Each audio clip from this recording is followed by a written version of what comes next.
జీవాధిపతి స్తుతులకు పాత్రుడా, వేలాది వేల స్థుతులు స్తోత్రాలు చెల్లించుకుంటున్నాం నాయన. మహాకాశములు పట్టచాలని దేవుడవని, నిన్న నేడు నిరంతరం ఏకరీతిగా ఉన్నవాడని ఉదయకాలపు వేళ నాయన మిమ్మల్ని స్తుతిస్తున్నాం, ఆరాధిస్తున్నాం తండ్రి.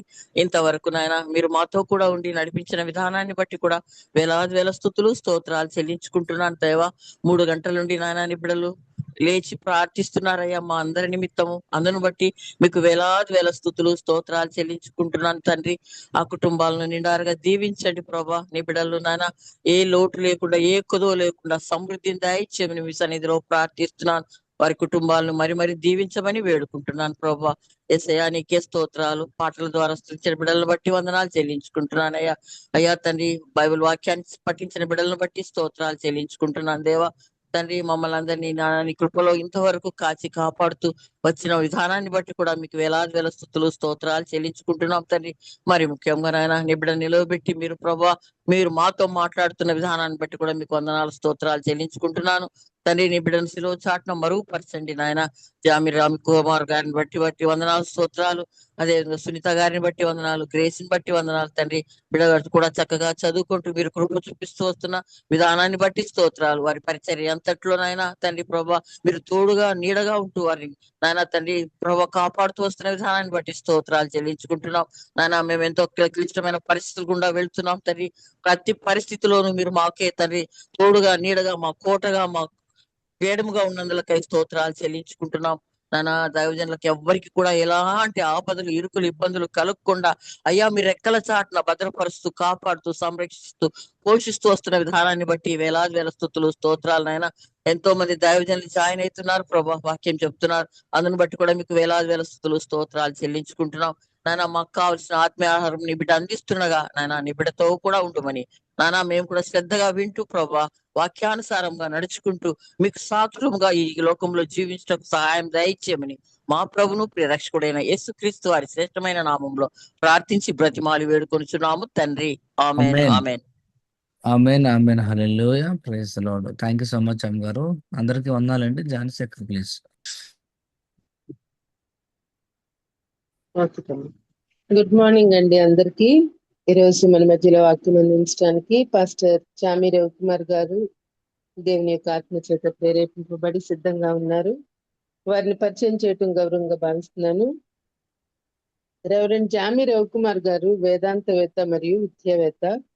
సంఘ పరిచర్యతో పాటు యువత మరియు పిల్లల మధ్య మరియు గిరిజన ప్రాంత ప్రజల మధ్య రవి గారు ప్రభుని ఆసక్తితో సేవిస్తున్నారు. ప్రస్తుతం వారు విజయనగరం ఇమ్మానుయేల్ బాప్టిస్ట్ సంఘ కాపరిగా సేవలందిస్తున్నారు. రవి గారు మరియు అతని ప్రియ సతీమణి సునీత గారులకు గ్రేస్ అని ఒక కుమార్తె. మరి ప్రతిరోజు మన మధ్యలో జాయిన్ అవుతూ మనల్ని ఎంకరేజ్ చేస్తూ ఉంటారు పాస్టర్ గారు. మరి చక్కగా వాక్యాన్ని అందిస్తున్నప్పుడు శ్రద్ధతో మ్యూట్లోనే ఉంటూ వాక్యాన్ని విందామండి. ఈ సమయాన్ని బ్రదర్కి అప్పగిస్తున్నాను. వెల్కమ్ బ్రదర్, గుడ్ మార్నింగ్ అండి. యేసుక్రీస్తు నామంలో వర్చువల్ ఫెలోషిప్ లో పాల్గొన్న ప్రతి ఒక్కరికి ప్రత్యేకమైన వందనాలు. ఈరోజు మన వాక్య ధ్యానాంశం ఈ విధంగా ఉంది. 2 కొరింథీ 4వ అధ్యాయం 14వ వచనంలో క్రీస్తు ప్రేమ మమ్మను బలవంతము చేయుచున్నది. ఎలాగనగా అందరి కొరకు ఒకడు మృతి పొందెను కనుక అందరిలో మృతి పొందురనియు, జీవించే వారికి మీదట తమ కొరకు కాక తమ నిమిత్తము మృతి పొంది తిరిగి లేచిన వారి కొరకే జీవించుటకు ఆయన అందరి కొరకు మృతి పొందిననియు నిశ్చయించుకొంచున్నాము. అదేవిధంగా అపొస్తలుల కార్యాల గ్రంథం 19వ అధ్యాయం 10వ వచనంలో ఈ విధంగా వ్రాయబడి ఉంది. 2 ఏండ్ల వరకు ఇలాగ జరిగిన కనుక యూదులేమి గ్రీసు దేశస్తులేమి ఆసియాలో కాపురమున్న వారందరూ ప్రభు యొక్క వాక్యమును వినిది అని చెప్పి అక్కడ వ్రాయబడి. అదేవిధంగా ఒకవేళ మనం అపొస్తలుల కార్యాల గ్రంథంలో ఒకవేళ మనం చూసినట్లయితే అక్కడ ఈ విధంగా రోమపత్రిక ఒకవేళ మనం చూసినట్లయితే చివరిన పౌలు గారి విధంగా అంటారు ఆయన 15వ అధ్యాయంలో 23వ వచనంలో, ఇప్పుడైతే ఈ ప్రదేశంలో నేనిక సంచరించవలసిన భాగం లేదు కనుక అనేక సంవత్సరం నుండి మీ వద్దకు రావాలని మిక్కిలు అపేక్ష కలిగి అని చెప్పి అక్కడ మనకి చెప్తూ ఉన్నాడు. సో అపొస్తలుడైన పౌలు జీవితాన్ని కానీ మనం చూసినట్లయితే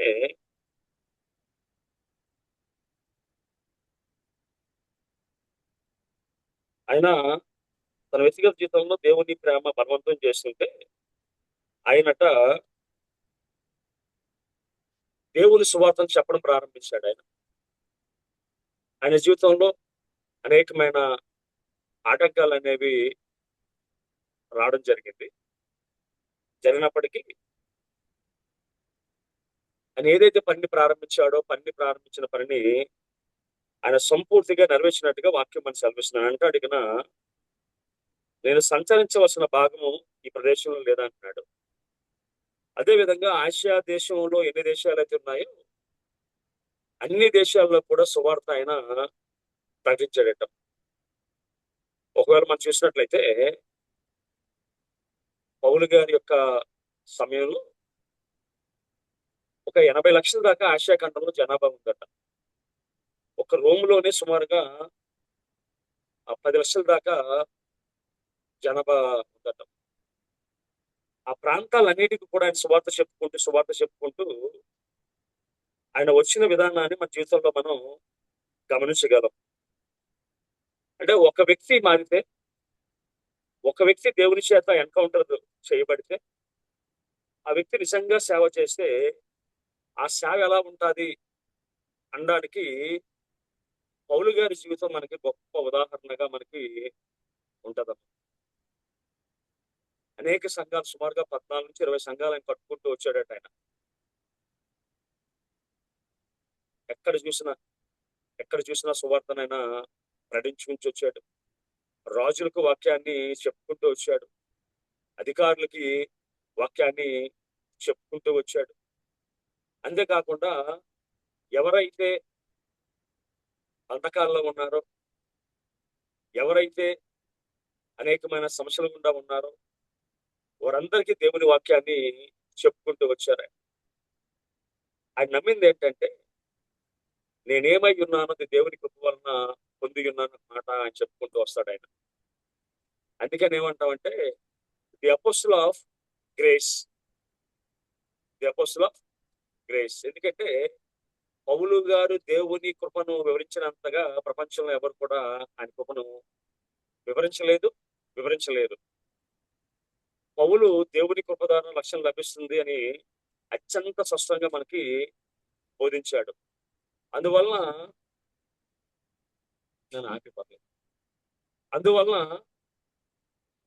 ఆయన కృప యొక్క అపోస్తుడని ఆయన పిలుస్తూ ఉంటారు.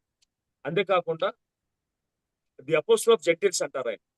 అంటే ఎవరైతే వారి వ్యక్తిగత జీవితంలో ఏ దినాన కూడా దేవుని వారు ఎరగలేదో, సో ఎరగలేని వారికి ఆయన సువార్త చెప్పుకుంటూ వచ్చాడు ఆయన.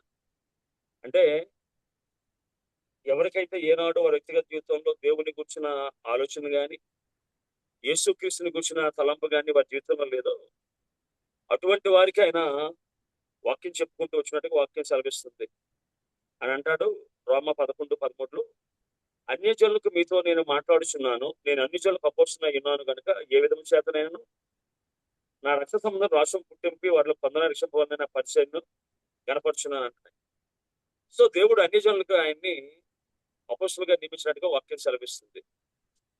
అంతేకాకుండా కానీ మనం చూసినట్లయితే ది గ్రేటెస్ట్ మిషనరీ యేసుక్రీస్తు 12 మంది శిష్యులు కలిసి ఎంత సువార్తనైతే వాళ్ళు చెప్పారు, ఈయనొక్కడే కేవలం యోదయ, సమరయ్య, గలయ 3 ప్రాంతాలకు మాత్రమే పరిమితమైన సువార్తనైనా ఆసియా, ఐరోపా, అదేవిధంగా ఆఫ్రికా దేశాలకు విశ్రమ చేసుకుంటూ వెళ్ళాడు.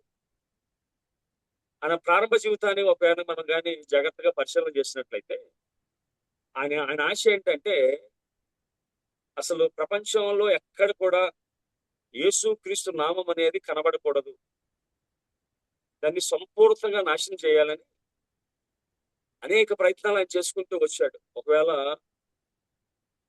ఆయన క్రైస్తవుడిగా మారకముందు, దేవుళ్ళ విశ్వాసగా అవకముందు ఆయన చేసిన పనులు కానీ మనం కానీ గమనించినట్లయితే అన్ని కూడా దేవునికి వ్యతిరేకమైన పనులే చేసుకుంటూ ఆయన వచ్చాడు. ఆయన ఏ విధంగా అయితే దేవుని యొక్క వాక్యాన్ని నాశనం చేయగలడో, ఏ విధంగా అయితే దేవుని యొక్క వాక్యాన్ని పాడు చేయగలడో, సో వాటి మీద ఎక్కువ ఆయన దృష్టి పెట్టినట్టుగా వాక్యం మనకి సెలవిస్తుంది. కానీ ఒక్కసారి దమస్కు మార్గంలో దేవుడు అతన్ని దర్శించిన తర్వాత ఆయన జీవితంలో ఇంకెప్పుడు కూడా ఆయన ఆయన జీవితంలో ఇంకెప్పుడు కూడా వెనక్కి తిరిగి చూసినట్టుగా బైబిల్లో మనం రాయబడలేదు. ఆయన జీవితంలో దేవుడు తనకంటూ ఇచ్చిన ఏ ఆదిత్యతను కూడా ఆయన విడిచిపెట్టకుండా సమస్తాన్ని ఆయన దేవుని కోసమే వాడినట్టుగా వాక్యం మనకి సెలవిస్తుంది. కారణం ఏంటంటే ఏ కృపలో ఆయన రక్షించబడ్డాడో, ఏ కృపలో దేవుడు అతను విడిపించాడో దాన్ని మనస్ఫూర్తిగా వాడుకోవాలని చెప్పి ఆయన ఆలోచన చేశాడు. ఆయన అంత ముందు కానీ మనం ఒకవేళ ఆయన దేవుడు నమ్మకం ముందు కానీ పరిస్థితి కానీ చూసినట్లయితే సంఘాన్ని హింసించేవాడిగా ఉన్నాడు, సంఘాన్ని పాడు చేసేవాడిగా ఉన్నాడు. సంఘాన్ని హింసిస్తే క్రీస్తును హింసించినట్టే అనే ఉద్దేశంతో ఉన్నాడు ఆయన. మొట్టమొదటిగా మనం చూసినట్లయితే ఎప్పుడు మర్డర్ ఆఫ్ దిస్ స్టెఫెన్ అంటే స్టెఫన్ గారిని చంపుతున్నప్పుడు ఎవరైతే చంపుతున్నారో వారి వస్త్రాలకైనా కవల కాశాడు ఆయన. మనం అపోస్తుల కార్యాల గ్రంథంలో కానీ మనం చూసినట్లయితే అక్కడ రాయబడ్డ మాట ఏంటంటే 60వ వచనంలో అంటాడు, అతడు మోకాలుని ప్రభువ వారి మీద ఈ పాపం మొత్తం గొప్ప శబ్దంతో పలికిన మాట పలికి పౌలు అతని చావునకు సమ్మతించినని చెప్పి అక్కడ రాయబడింది. అందుకని 58వ వచనంలో పట్టణ వెలుపులకు అతను వెళ్ళగొట్టి రాళ్ళను చంపిరి, సాక్షులు సౌలు అని ఒక యవనస్తుని పాదం మీద వస్త్రములను పెట్టిరని చెప్పి అక్కడ రాయబడింది. అంతేకాకుండా అపోస్తలుడైన పౌలు కూడా తన సాక్ష్యంలో ఆయన చెప్పే మాట ఏంటంటే ప్రభువా 22:20 అంటాడు, మరియు నీ సాక్షి అనే స్టెఫను రక్తము చిందించబడుచున్నప్పుడు నేను కూడా దగ్గర నుంచి అందుకు సమ్మతించి అతను చంపిన వారి వస్త్రములు కావలిందని చెప్పింది. సో ఆయన సత్యం ఎరుక ఏం చేశాడంటే స్టెఫన్ యొక్క మరణానికి పరోక్షంగా కారకుడు అయ్యాడు. చాలా మంది చెప్పే మాట ఏంటంటే స్టెఫను చిందించిన రక్తంలోనే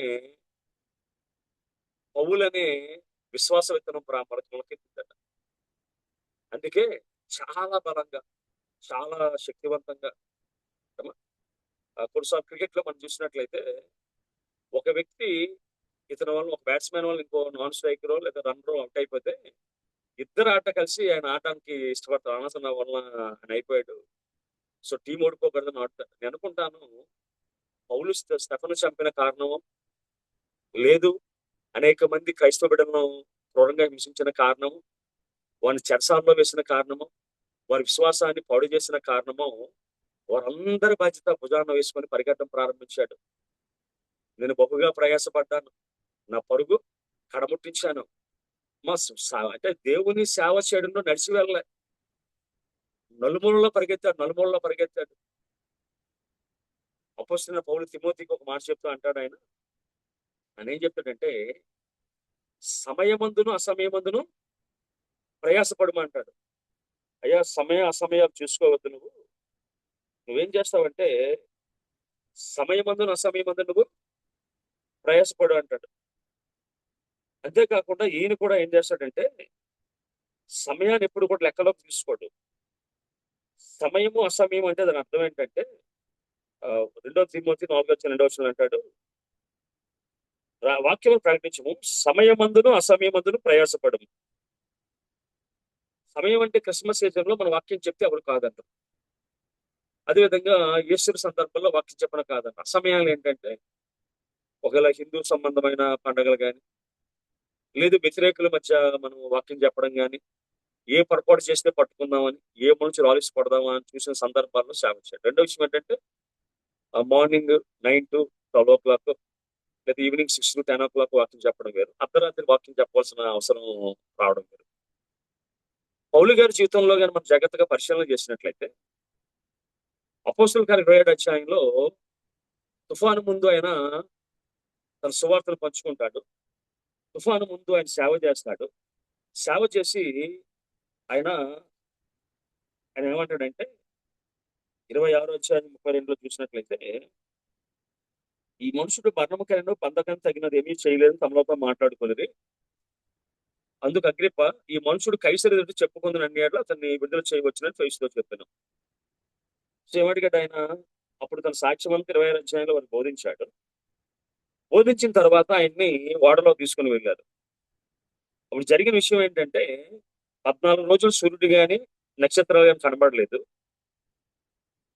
27, 20 అంటది. కొన్ని దినములు సూర్యుడైనను నక్షత్రమునైనను కనపడక పెద్ద గాలి మా మీద కొట్టినందున ప్రాణములతో తప్పించుకుందామన్న ఆశ బొత్తిగా పోయెను. బహుకాలము భోజనం చేసి లేకున్నందున పౌలు వారి మధ్య నిలిచి, అయ్యలారా, మీరు నా మాట విని యెడల క్రేతుని బయలుదేరక ఉండవలసి ఉన్నది. అప్పుడు హానియు నష్టమును కలగపోవును. ఇప్పుడైనా ధైర్యం తెచ్చుకోండి, మిమ్మల్ని వేడుకొనుచున్నాను అంటూ వాడికే గాని మీలో ఎవరికైనా ప్రాణము హాని కలగదని చెప్పుకోవచ్చాడు. నేను ఎవరి వాడును ఎవరిని సేవించున్నాను, ఆ దేవుని దూత గడిచిన రాత్రి ఎదురు నుంచి సౌల భయపడకుండా కైసరు నిలవలసి ఉందని చెప్పుకొచ్చాడని చెప్పుకొస్తాడు ఆయన. కింద అంటాడు, ఒకవేళ మనం చూసుకున్నట్లయితే 25వ వచనంలో, మీ తల వెంట్రుకలు కూడా ఈ నష్టం కూడా మీకు కలగదని చెప్పుకొని ఆయన. సో ఒకవేళ మనం చూసినట్లయితే మీ తల వెంట్రుకలు కూడా 34 చివర్లు అంటాడు, మీ ప్రాణ రక్షణ సహాయమగును, మీలో ఎవరి తల నుండి ఒక వెంట్రుకను నశింపదని చెప్పాను. అంటే ఆయన వాడ తుఫానుకు వెళ్ళక ముందు అగ్రపరాజుతో ఫేస్తో మాట్లాడాడు. అదే తుఫానులో వారికి సువార్త చెప్పుకుంటూ వస్తున్నాడు ఆయన. అలాగే 28లో చూసినట్లయితే మేము తప్పించుకుని తర్వాత దీపం వెళ్తాయని తెలుసుకుంటుంది. వాళ్ళు కూడా 8వ వచనంలో, అప్పుడు పౌలు యొక్క తండ్రి జ్వరం చేత రక్తభేది చేత బాధించబడుచు పండుకొని ఉండెను. పౌలు అతని ఎద్దకు వెళ్ళి ప్రార్థన చేసి అతని మీద చేతుల నుంచి స్వస్థపరిచాడు. అంటే తుఫాను ముందు సేవ చేశాడు, తుఫానులో సేవ చేశాడు, తుఫాను తర్వాత ఆయన సేవ చేశాడు.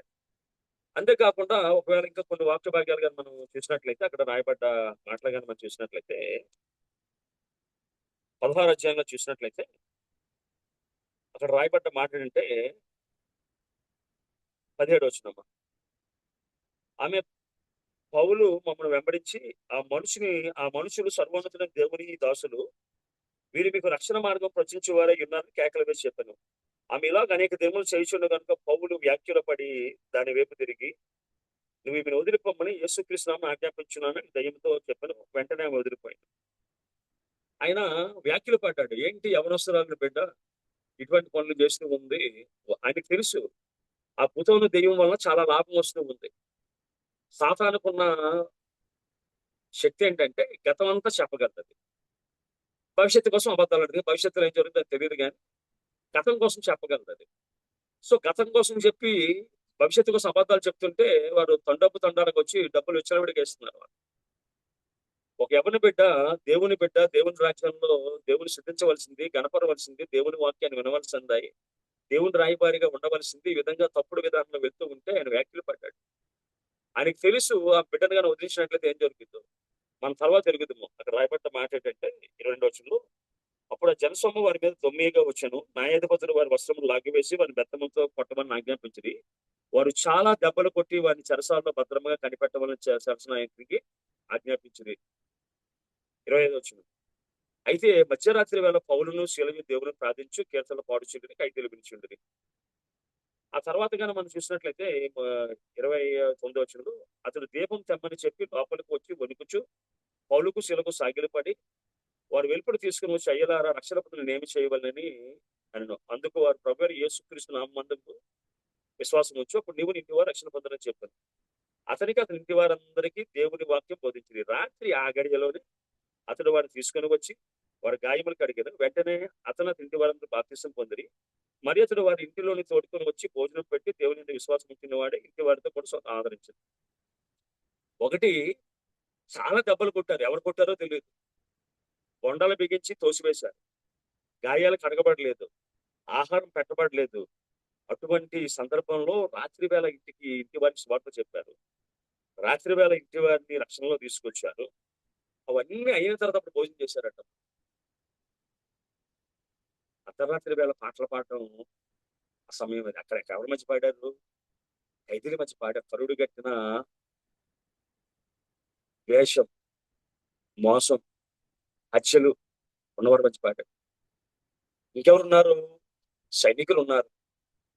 ప్రపంచంలో రోమా సైనికుల కన్నా మూర్ఖులు, హింసకులు ఎవరు లేరు. యేసుక్రీస్తు లాంటి వాడిని దారుణాతి దారుణంగా అవమానించి చంపిన వారు.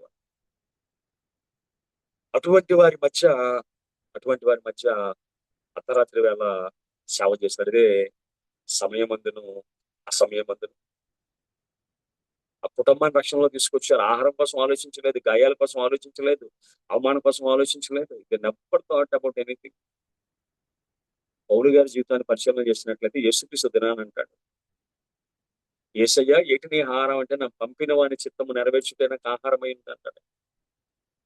కొన్నిసార్లు ఏం జరుగుతుందంటే మన జీవితంలో దేవుని తెలుసుకోవడం చాలా ఆలస్యం అవుతుంది. అప్పటికే మన ఆయుష్ సగం తరిగిపోతుంది. మన ముందున్న సమయం చాలా తక్కువ.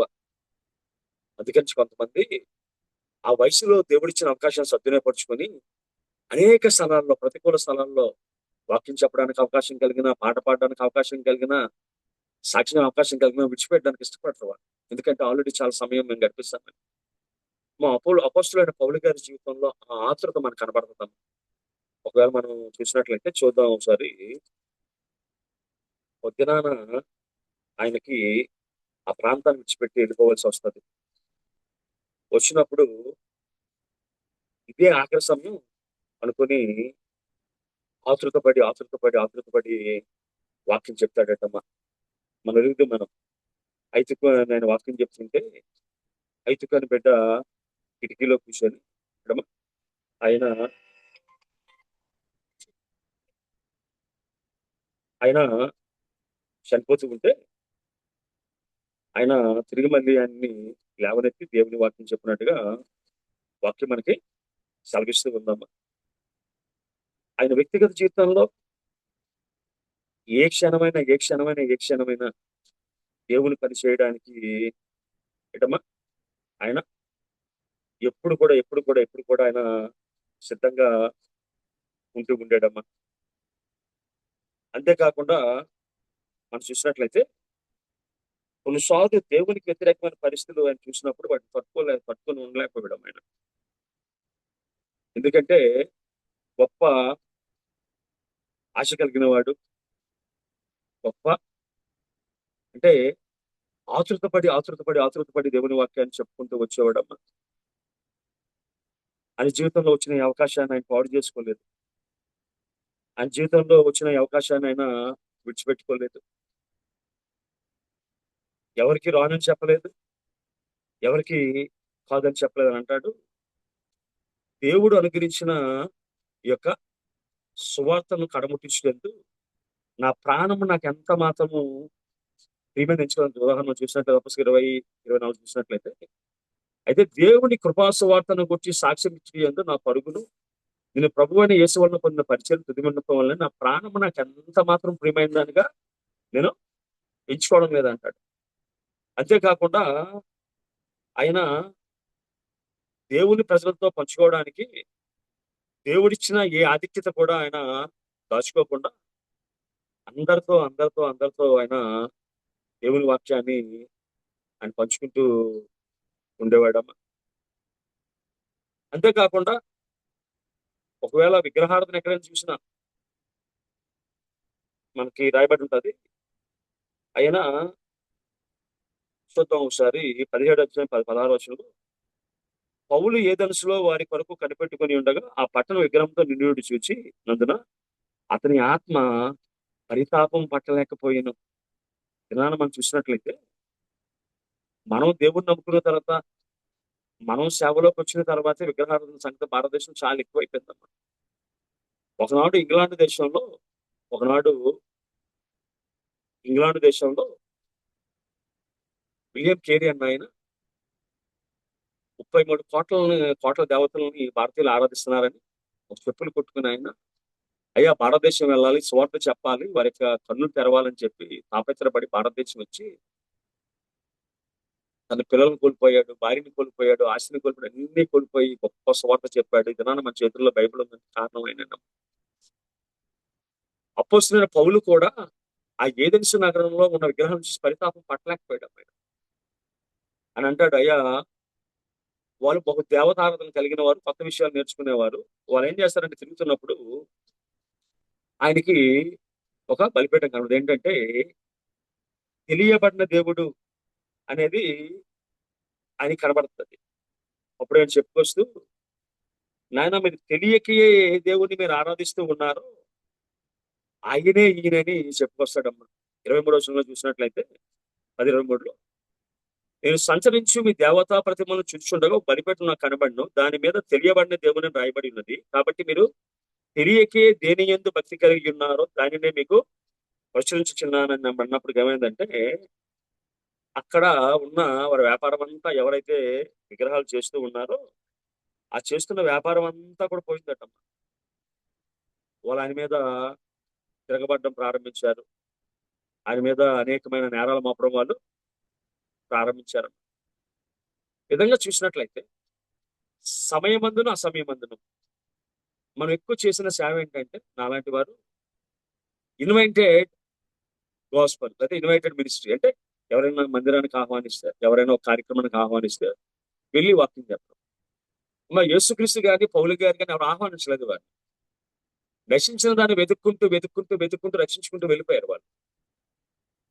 కదా పౌలు గారి జీవితంలో కానీ మనం ఒకవేళ చూసినట్లయితే, ఇందాక చెప్పినట్టుగా పరితాపం పట్టలేకపోయాడు. అదే విధంగా ఒకవేళ 20:7 చూసినట్లయితే, ఆదివారం మేము రొట్టె విరిచిట కూడినప్పుడు పౌలు మరునాడు వెళ్ళనై ఉండి వారితో ప్రసంగించు అర్ధరాత్రి వరకు విస్తరించి మాట్లాడుచుండెను. అర్ధరాత్రి వరకు విస్తరించి మాట్లాడుతాం. చాలా మంది ఏమంటామంటే, అయ్యగారు నాకు ఉదయం ప్రయాణం ఉంది, సో కాబట్టి నేను ఒక అరగంట ఎంతో చెప్పి నేను వాక్యం ముగించేస్తాను. ఈయనేమో విస్తరించి మాట్లాడుతున్నాడట. ఆతృతో మాట్లాడుతున్న అవకాశం వస్తుందో రాదని. మన వ్యక్తిగత జీవితంలో ఎప్పుడైనా ఒక పాట పాడమని అవకాశం ఇచ్చిన, వాక్యం చెప్పమని అవకాశం ఇచ్చిన, మనమేమంటామండి చాలా సార్లు, అయ్యగారు దేవుని సెలవైతే ఇంకొకసారి మనం కలుద్దాం, దేవుని సెలవైతే ఇంకోసారి తప్పకుండా వస్తానంటాం. ఈయన ఆ విధంగా వాయిదా వేసేవాడు కాదమ్మా, వాయిదా వేసేవాడు కాదురా. వచ్చిన అవకాశాన్ని ఆయన ఒకటే అనుకుంటాడు. ఏమనుకుంటాడంటే, నేను సేవ చేశాను అనుకోడు ఆయన, నేను ఈ పని చేశానని చెప్పండి ఆయన. ఒకవేళ మనం తిమోతి పత్రికలో చూసినట్లయితే ఆయన అంటాడు, ఆయన నేను నమ్మకస్తుడైన సేవకుడిని, నేను నమ్మకస్తున్న పరిచారకుడిని అని చెప్పండి ఆయన. 1 తిమోతి 1:12 అంటాడు, పూర్వము దోషకుడును హింసకుడును హానికరుడైన నన్ను తన పరిచర్యకు నియమించి నమ్మకమైన వాణిగా ఎంచినందుకు నన్ను బలపరిచిన ప్రభుని యేసుక్రీస్తు కృతజ్ఞై ఉన్నాను. తెలియక అవిశ్వాసములను చేస్తున్న కనుక కనికరింపబడుతుంది. నువ్వు నేను మన వ్యక్తిగత జీవితంలో చేస్తున్న సేవ అది మన గొప్పతనం కాదు, మన శక్తి కాదు, మన సామర్థ్యం కాదమ్మా. కేవలం దేవుని యొక్క కృపది. కేవలం దేవుడు మన పట్ల చూపించిన అద్భుతమైన ప్రేమది. బైబిల్ చెప్తూ ఉంది, దేవుడు అంటాడు ఎస్తేరుతోనే, నువ్వు మౌనంగా మాట్లాడకుండా ఉంటే ఇశ్రాయేలుకు రక్షణ, అదేవిధంగా విడుదల వేరే దిక్కు నుంచి వస్తుంది. అదేవిధంగా ఆయన యెరూషలేము ప్రవేశించినప్పుడు వాళ్ళు అంటారు, అయ్యా నీ శిష్యులు అరుస్తున్నారు అంటే ఆయన అంటాడు, వాళ్ళు మౌనంగా ఉంటే రాళ్ళు కేకలేస్తాయి, రాళ్ళు కేకలేస్తాయి.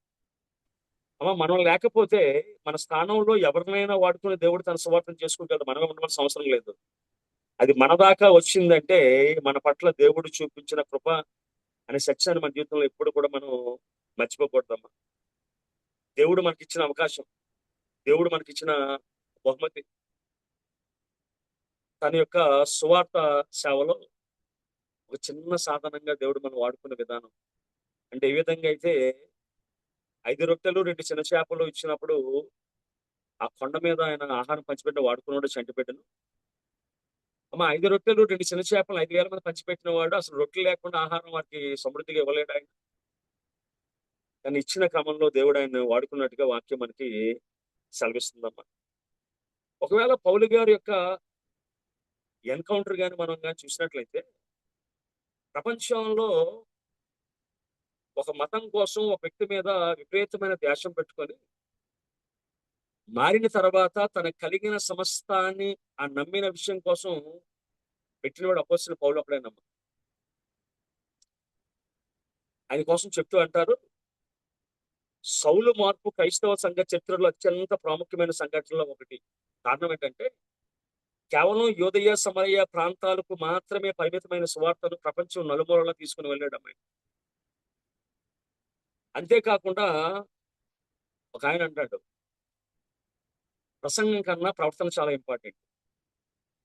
అదేవిధంగా 100 ప్రసంగాల కన్నా సాక్ష్యం చాలా ఇంపార్టెంట్. అపోస్తులైన పౌలు చెప్పిన మాటల్లో నమ్మడానికి కారణం ఏంటంటే, ఎక్కువ మంది ఆయన ముఖం చూడలేదు, ఎక్కువ మంది ఆయన ఎవరో తెలియదు. కానీ వాళ్ళు చేసిన పని ఏంటంటే, మన గలతీ పత్రికలు చూసినట్లయితే పౌలు అంటాడు 23 వచనంలో 1:23లో మునుపు 21 నుంచి చదువుతున్నాను. పిమ్మట సిరియా కిలికియా ప్రాంతముకు వచ్చి తిని క్రీస్తునందున యోధా సంఘముల వారికి నా ముఖపరిచయం లేకుండాను గాని మునుపు మనల్ని హింస పెట్టిన వాడు తాను పూర్వమందు పాడు చేయుచు వచ్చిన మతమును ప్రకటించున్నాడు అనే సంగతి మాత్రమే వినివారు నన్ను బట్టి దేవుని మహింపరిచింది. యేసుక్రీస్తు పునరుద్ధరుడు అయ్యాడా లేదా, అని సజీవుడిగా ఉన్నాడా లేదా అనే విషయం చాలా మంది డౌట్ ఉంది. పౌలు అంటాడు, మీరు జీవాధిపతిని చంపితురు కానీ దేవుడు ఆయన మృతులు లేకపోతే మీరు సాక్షులు అంటాడు. కానీ దమస్క మార్గంలో ఎప్పుడైతే పౌలు దేవుని సందర్శించాడో అనేక మందికి ఆయన సాక్ష్యం చెప్పడం ప్రారంభించాడు. చాలా మందికి పౌలు గారి జీవితం వెలుగుతురు. చిన్నప్పటి నుంచి వారి మధ్య పెరిగాడు ఆయన, పౌరుషంగా పెరిగాడు ఆయన, భక్తితో పెరిగాడు ఆయన. అంతేకాకుండా దేవుని నామాన్ని ఏ విధంగా పాడు చేయాలో అనేక ఆయన ప్రయత్నాలు చేసుకుంటూ వచ్చాడు ఆయన. ఆయన అంటాడు, ఆయన ఒకవేళ మనం ఆయన సాక్ష్యాన్ని కానీ చూసినట్లయితే 26వ అధ్యాయం 9వ వచనంలో నజరేయుడైన యేసు నామమును విరోధముగా అనేక కార్యములు చేయవలని నేను అనుకుంటుని యెరూషలేమును అలాగూ చేసేది. నేను ప్రధాన యాజకులను అధికారం పొంది పరిశుద్ధులను అనేకలను చెరసాలలో వేసి వారిని చంపినప్పుడు సమ్మతించితిని. అనేక పర్యాయం సమాజ మందిరం అన్నింటిలో వారిని దండించి వారు దేవదోషణ చేయనట్లు బలవంత పెట్టి చుచితిని. వారి మరియు వారి మీద మిక్కిలి క్రోధము గలవాడిన ఇతర పట్టణం వెళ్ళి వారిని హింసించుంటిని. అందు నిమిత్తము నేను ప్రధాన యాజకుల చేత అధికారమును ఆజ్ఞ పొంది దమస్కు పోవచ్చుండగా అంటాడు. ఎన్ని వ్యతిరేకమైన పనులు చేశాడు. ఈ దినాన కూడా ఒకప్పుడు నామకార్థంగా దేవుణ్ణి నమ్ముకొని దాన్ని అడ్డు పెట్టుకొని లక్షలు గడిస్తున్న వాళ్ళు చాలా మంది ఉన్నారు, యూట్యూబ్లు పెట్టుకొని. నేను అటువంటి వాడు కాదమ్మాయి. ఎప్పుడైతే దేవుని యొక్క సత్యాన్ని ఎరిగాడో, ఎప్పుడైతే దేవుని సత్యాన్ని ఎరిగాడో, ఎప్పుడైతే దేవుని ప్రేమను అర్థం చేసుకున్నాడో అని చెప్పకుండా ఉండలేకపోయాడు.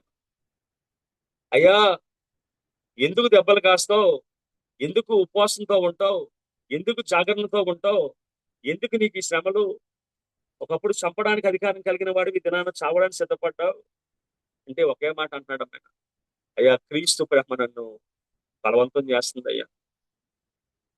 మా తండ్రి గారు 5 అన్నదమ్ములు, వాళ్ళని అంటే చాలా భయం. అని భయం అంటే వయసు వచ్చిన భయం ఏముంటుంది, కేవలం భక్తి. ఎందుకంటే పేదరికంలో కఠిన పరిస్థితుల్లో ఉన్నప్పుడు అన్నదమ్ములు ఇద్దరు కవలు వారు, జాకబ్ గారు, యాషావ్ గారు. వారు చదువుకొని దేవుణ్ణి నమ్ముకొని తమ్మున్న భయభక్తుల్లో పెంచి వారిని చదివి విద్యావంతులు చేసి ఉద్యోగస్తులు చేసి వివాహ సంబంధాలు చేసి ఒక ఉన్నతమైన స్థాయిలో వారిని పెట్టారు.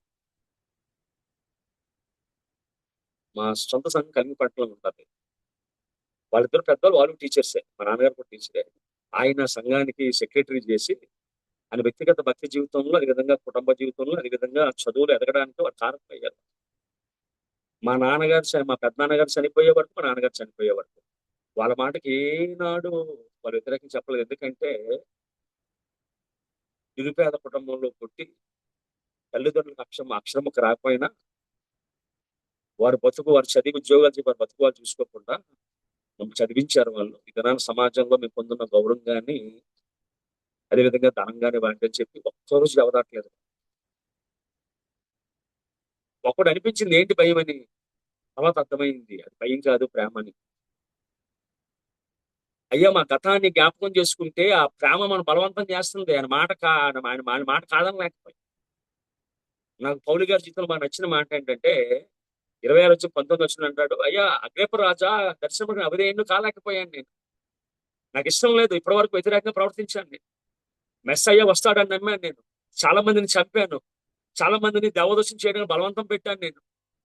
యెరూషలేములో చాలా మందిని ఇబ్బంది పెట్టాను నేను. యేసయ్య మెస్సయ్యగా అంగీకరించడానికి ఇష్టం లేదు నాకు. అది ఆ ప్రేమ నన్ను బలవంతం చేసింది. ఒక్కసారి సౌలా అంటే దమస్క మార్గంలో కింద పడిపోయాను నేను. యేసుక్రీస్తు చేతకానివాడని, ఆ సిలువలో తనతో రక్షించుకోలేని వాడు ప్రపంచాన్ని ఏం రక్షిస్తాడని. ఇప్పుడు ఏ విధంగా అయితే ప్రపంచంలో చాలా మంది అంటూ ఉంటారు మూడు మేకులని. అపోస్తలుడైన పౌలు కూడా అటువంటి ఉద్దేశాన్ని కలిగి ఉన్నాడు. ఆయన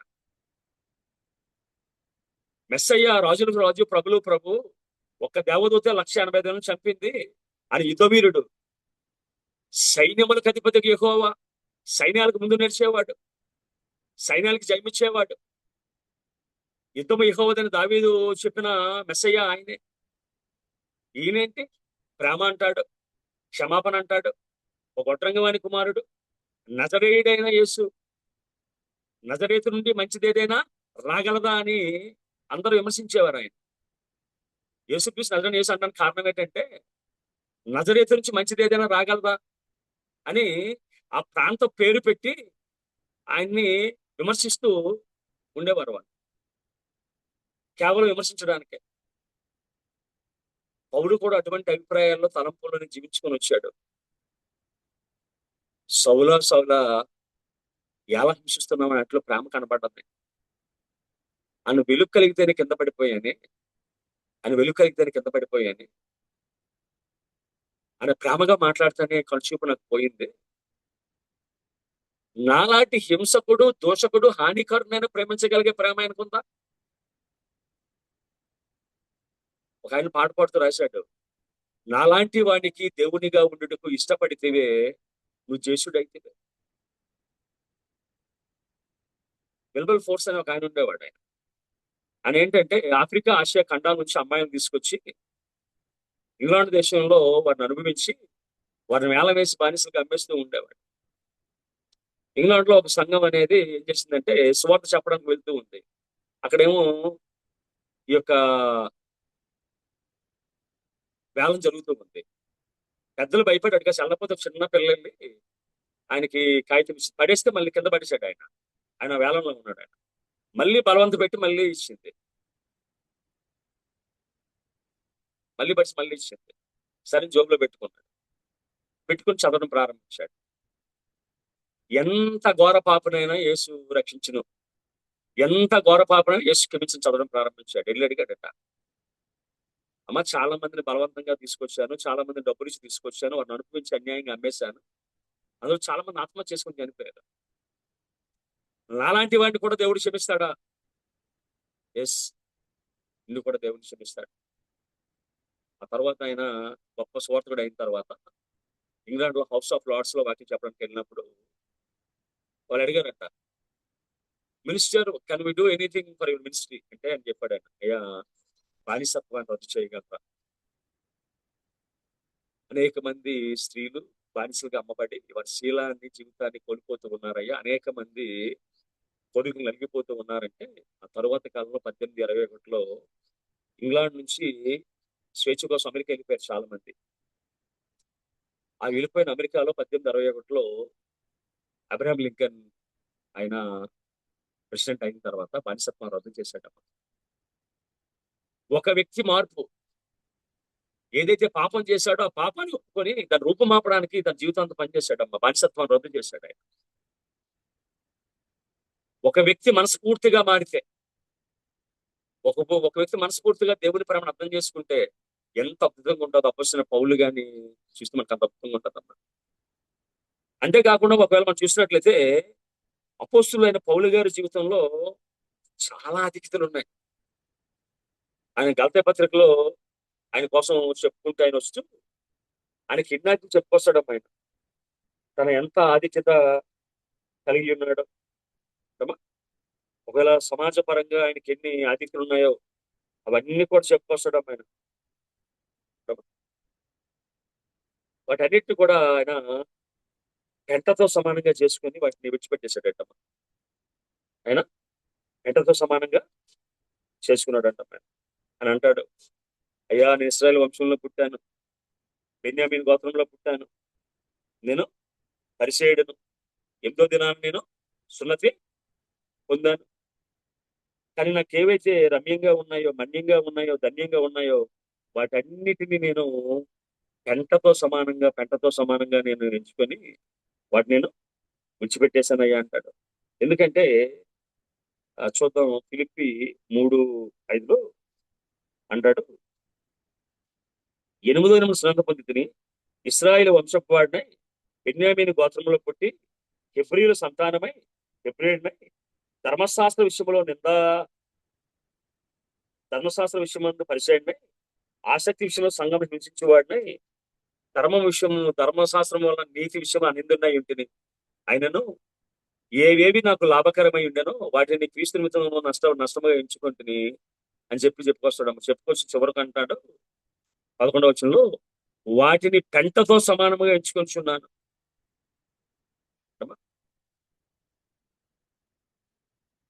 ఆ యొక్క శతాధిపతి అంటమ్మా, అయ్యా రోమ పౌరసత్వాన్ని డబ్బులు ఇచ్చి కొన్నానయ్యా అంటాడు ఆయన. అపొస్తలుల కార్య గ్రంథంలో మనం చూసినట్లయితే, నువ్వు రోమీయుడివా అంటే అవును నేను రోమీయుడినే అంటాడు. అయ్యా నేను చాలా డబ్బులు ఇచ్చి కొనుక్కున్నానయ్యా అంటే ఆయన అంటాడు, చూద్దాం ఒకసారి 22వ అధ్యాయం 27వ వచనంలో, అప్పుడు శాస్త్రాధిపతి వచ్చి అతను చూసి, నువ్వు రోమీయుడివా అది నాతో చెప్పమనగా అవునని చెప్పాను. శాస్త్రాధిపతి, నేను బహుద్రవ్యం ఇచ్చి ఈ పౌరసత్వం సంపాదించుకుంటుంది. అందుకు పౌలు, నేనైతే పుట్టుకతోనే రోమీయుడు నన్ను. వాడు డబ్బులు ఇచ్చి కొనుక్కుంటే యుద్ధం చేస్తే వచ్చింది వాడికి. ఈయన నేను పుట్టుకతోనే రోమీయుడిని. రోమా పౌరసత్వం సులువుగా వచ్చేది కాదమ్మా. ఆయన రోమా పౌరసత్వం కలిగిన వాడు. అంతేకాకుండా చూసినట్లయితే చూద్దాం ఒకసారి 22వ అధ్యాయం అపొస్తలుల కార్యం 2వ వచనం అంటాడు, నేను కిలికీలో తరచులో పుట్టిన యూదుడును, అయితే ఈ పట్టణంలో గమాయేలు పాదాల మీద పెరిగి మన పితరుల ధర్మశాస్త్ర సంబంధం నిశ్చయం శిక్షితున్నాయి. మీరందరూ ఉన్న ప్రకారం దేవుని ఆసక్తి ఉంటుంది. వాజ్ ఎ ట్రైన్డ్ లా చదివినవాడు ఆయన. ఈ వాజ్ ఎ ట్రైన్డ్. పేతురు యోహాను వల్లే పామరుడు కాడు ఆయన. విద్యాధికం కలిగిన ఎవరి దగ్గర నేర్చుకున్నాడు? గమాయేలు పాదం మీద పెరిగాడు ఆయన. ధర్మశాస్త్రాన్ని చదివాడు ఆయన. ఎవరి గమాయేలు అంటే, గమాయేలు ఒక మాట చెప్తే మనుషుల్ని చంపడం కానీ విడిచిపెట్టడం కానీ చేసేవారు వాళ్ళు. మనం చూసినట్లయితే 5వ అధ్యాయం 24వ వచనంలో చూసినట్లయితే, సమస్త ప్రజల వలన ఘనత నొందిన వాడును ధర్మశాస్త్ర ఉపదేశకుడైన గమాయేలును ఒక పరిసయ్యుడు మహాసభలో లేచి, ఈ మనుషులు కొంతసేపు వెలుపలుంచని చెప్పి వాడిని వదిలేయంటారంటే వదిలేశారమ్మా. ఘనత వహించిన వాడు, ధర్మశాస్త్రం చదివిన వాడు. ఆయన తర్వాత ఈయనే నాయకుడి. దాన్ని పెంటతో సమానంగా విడిచిపెట్టుకుని వచ్చేసాడు. అంతేకాకుండా ఇంకా మనం చూసినట్లయితే అపొస్తలుల కార్య గ్రంథం రాయబడ్డ మాట ఏంటంటే 19వ అధ్యాయం 30వ వచనంలో, పౌలు జనుల సభ యొద్దకు వెళ్ళదలిచిన కానీ శిష్యులు వెళ్ళనీయలేదు. మరియు ఆసియా దేశ అధికారుల్లో కొందరు అతనికి స్నేహితులై ఉండిరి. అంటే ఆయనతో పాటు గమాలియేలు పాదాల మీద నేర్చుకున్న వారు ఆసియా దేశ అధికారులు అయిపోయారు. వారు ఏ విధంగా లాయర్స్ చదివిన వారు జడ్జెస్ గా కంపెనీస్ కి ఇటం అయ్యారో ఆ విధంగా వారు అయిపోయారు. అధికారులు అయిపోయారు. వాటిని పెంటతో సమానంగా ఎంచుకొని ఆయన విడిచిపెట్టేశాడంట. పౌలు తపస్కల్పం కేవలం పౌలు గురించి కాదు, అది సమస్త జనాంగాల ప్రాణాల కొరకు దేవుని ప్రణాళిక. అది మనం చూసినట్లయితే అపొస్తలుడైన పౌలు అంటాడు, చూద్దాం ఒక మాట చెప్పి తిరిగి మళ్ళీ ముందుకు మనం గలతీ పత్రికలో చూసినట్లయితే అపొస్తలుడైన పౌలు చెప్పిన మాట ఏంటంటే, అమ్మ మనం అందరి జీవితంలో కూడా దేవుని చిత్తం దేవుని సంకల్పం ఉందరా. 15వ అధ్యాయంలో అంటాడు ఆయన. 14 చదువుతున్నానమ్మా, అదే 13 చదువుతున్నారా. పూర్వమందు యోధా మతస్థులై ఉన్నప్పుడు నేను దేవుని సంఘమును అపరిమితంగా పిలిచి నాశనం చేయొచ్చు. నా పితరుల పారంపర్య ఆచారం మీద విశేష ఆసక్తి కలబడిన నా స్వజీవితంలో నా సమాన వయస్కులైన వారు అనేకుల కంటే యోధా మతంలో చెదగలుగుతుంది. నా నడుని గురించి మీరు వింటారు. అయినా నువ్వు తల్లి గర్భమందు పడిన మొదలుకు నన్ను ప్రత్యేకపరిచి తన కృపచేత నన్ను పిలిచిన దేవుడు, నేను అన్ని జనులలో తన కుమారుని ప్రకటింపవాలని ఆయన నామందు బయలుపరపు అనుగ్రహించినప్పుడు మనుషు మాత్రంతో నేను సంప్రదింపలేదు అంటాడు. మనలో ప్రతి ఒక్కరి పట్ల దేవుని యొక్క చిత్తం సంకల్పం ఉందమ్మా. ఈ మధ్యకాలంలో ఒక బర్త్డేలో మాట్లాడవలసి వచ్చి నేను సిద్ధపడుతున్నప్పుడు ఈ కీర్తన గ్రంథంలో అద్భుతమైన మాట కనపడ్డది. 130వ కీర్తనలో దావీదు మహారాజు చెప్తూ అంటాడు ఆయన, ప్రభువా నువ్వు నన్ను కలుగు చేసిన విధము చూడగా నాకు భయమని ఆశ్చర్యం కలుగుతున్నదని 14వ వచనంలో అని, అందును బట్టి నీ కృతజ్ఞతలు చెల్లించుచున్నాను. ఒక సర్వసాధారణంగా చూసిన మన హైందవ సహోదరులు ఏమని నమ్ముతారంటే పంచభూతాలను ఆరాధిస్తారు. ఆకాశము, గాలి, నీరు, నిప్పు. దేవుడటమ్మా పంచభూతాలని మానవుడిలో పెట్టి దేవుడు నిర్మించాడటమ్మా. Man is the master piece, the creation of God. మనం అందరం నమ్ముతాం. మన్య అనేది వెనకటి మన్య అయిపోయింది. దేవుడు నేలమట్టితో నరుని నిర్మించి నాశనం జీవాన్ని నడు జీవాత్మ అయింది. అలా చూస్తే అంతా కూడా మట్టే. మట్టే కదయ్యా అంతా, మట్టే కదయ్యా నువ్వు అనుభవించిన ఆత్మ తప్ప అన్ని కూడా మట్టే అంట. అవి అన్ని కూడా నమ్ముతున్నాయి. మానవుడు మట్టితో నిర్మించబడ్డాడు. రెండోది వ్యాక్యూమ్. ఆకాశం అంటే వ్యాక్యూమ్. ఇప్పుడు 4-5 కేజీల బిడ్డలను పడగలిగే వ్యాక్యూమ్ స్టెర్లో ఉంటే మా స్కూల్లో పిల్లలు ఉంటారు. లెగ్గానే చేస్తారు. స్కూల్కి వచ్చి మంది తింటారు, స్కూల్ బ్రేక్ లో తింటారు, స్కూల్ మధ్యాహ్నం తింటారు, మళ్ళీ మధ్యాహ్నం బ్రేక్ లో తింటారు, సాయంత్రం తింటారు, మళ్ళీ ఇంటికి వచ్చి తింటారు. ఎంత తిన్నా సరిపోయే వ్యాక్యూమ్ మానవ శరీరంలో ఉంటుందట. అలాగే 6.5 లీటర్ నీరు ఉంటుందట. అదేవిధంగా టెంపరేచర్ నార్మల్గా ఉన్న టెంపరేచర్ జ్వరం వస్తే ఇంకా టెంపరేచర్ ఎక్కువగా ఉంటుంది. అదేవిధంగా గాలి, మన బెలూన్ నూతున్నప్పుడు గాలి వస్తాం. ఏవైతే పంచభూతాలుగా ఇతరులు నమ్ముతున్నారో వాటన్నిటిని పెట్టి దేవుడు మానవుడు నిర్మించాడట. అంతేకాకుండా ఈ యొక్క 16వ వచనంకి వచ్చినప్పటికీ, నేను పిండమనై ఉండగా నీ కన్నులు నన్ను చూశాను, నియమింపబడిన దినములలో ఒకటైన కాకమునిపై నా దినములన్నీ గ్రంథములో లిఖితములాయెను. పుట్టినట్లు ఏం రాయబడుతుంటే, ఒకటైనను కాకమునిపై నవ్యములు దినదినము రూపించబడుచుండగా ఇంటికి నీ గ్రంథములు లిఖితములాయని చెప్పి రాయబడింది. English new version, new international version లో ఉన్నమాట అంటే మై డేస్ ఆర్ ఆర్డెండ్ అని రాయబడిందమ్మా. మన యొక్క దినాలు నిర్ణయించబడ్డాయట, మన ప్రయాణం నిర్ణయించబడ్డదట. మనం ఏం చెయ్యాలో దేవుడు ముందుగానే ఇచ్చాడు. అంతేకాకుండా తల్లికి బిడ్డకు పరిచయం ఎప్పుడంటే బిడ్డ బయటకు వచ్చినప్పుడు. ఉందని తెలిసి కానీ తల్లి ఎవరో బిడ్డకు తెలియదు, బిడ్డ ఎవరో తల్లికి తెలియదు. బిడ్డ కొంత వయసు వచ్చిన తర్వాత తల్లి స్వరాన్ని మొట్టమొదటి గుర్తుపడతారు కదా, ముఖాన్ని గుర్తుపడతారు. కానీ దేవుడికి మనకి సంబంధం ఎప్పటి నుంచి అంటే, ఇర్మియా గ్రంథం 1:5 అంటాడు, నువ్వు తల్లి గర్భములో రూపించబడుచుండగా నేను ఎరిగితిని అంటాడు.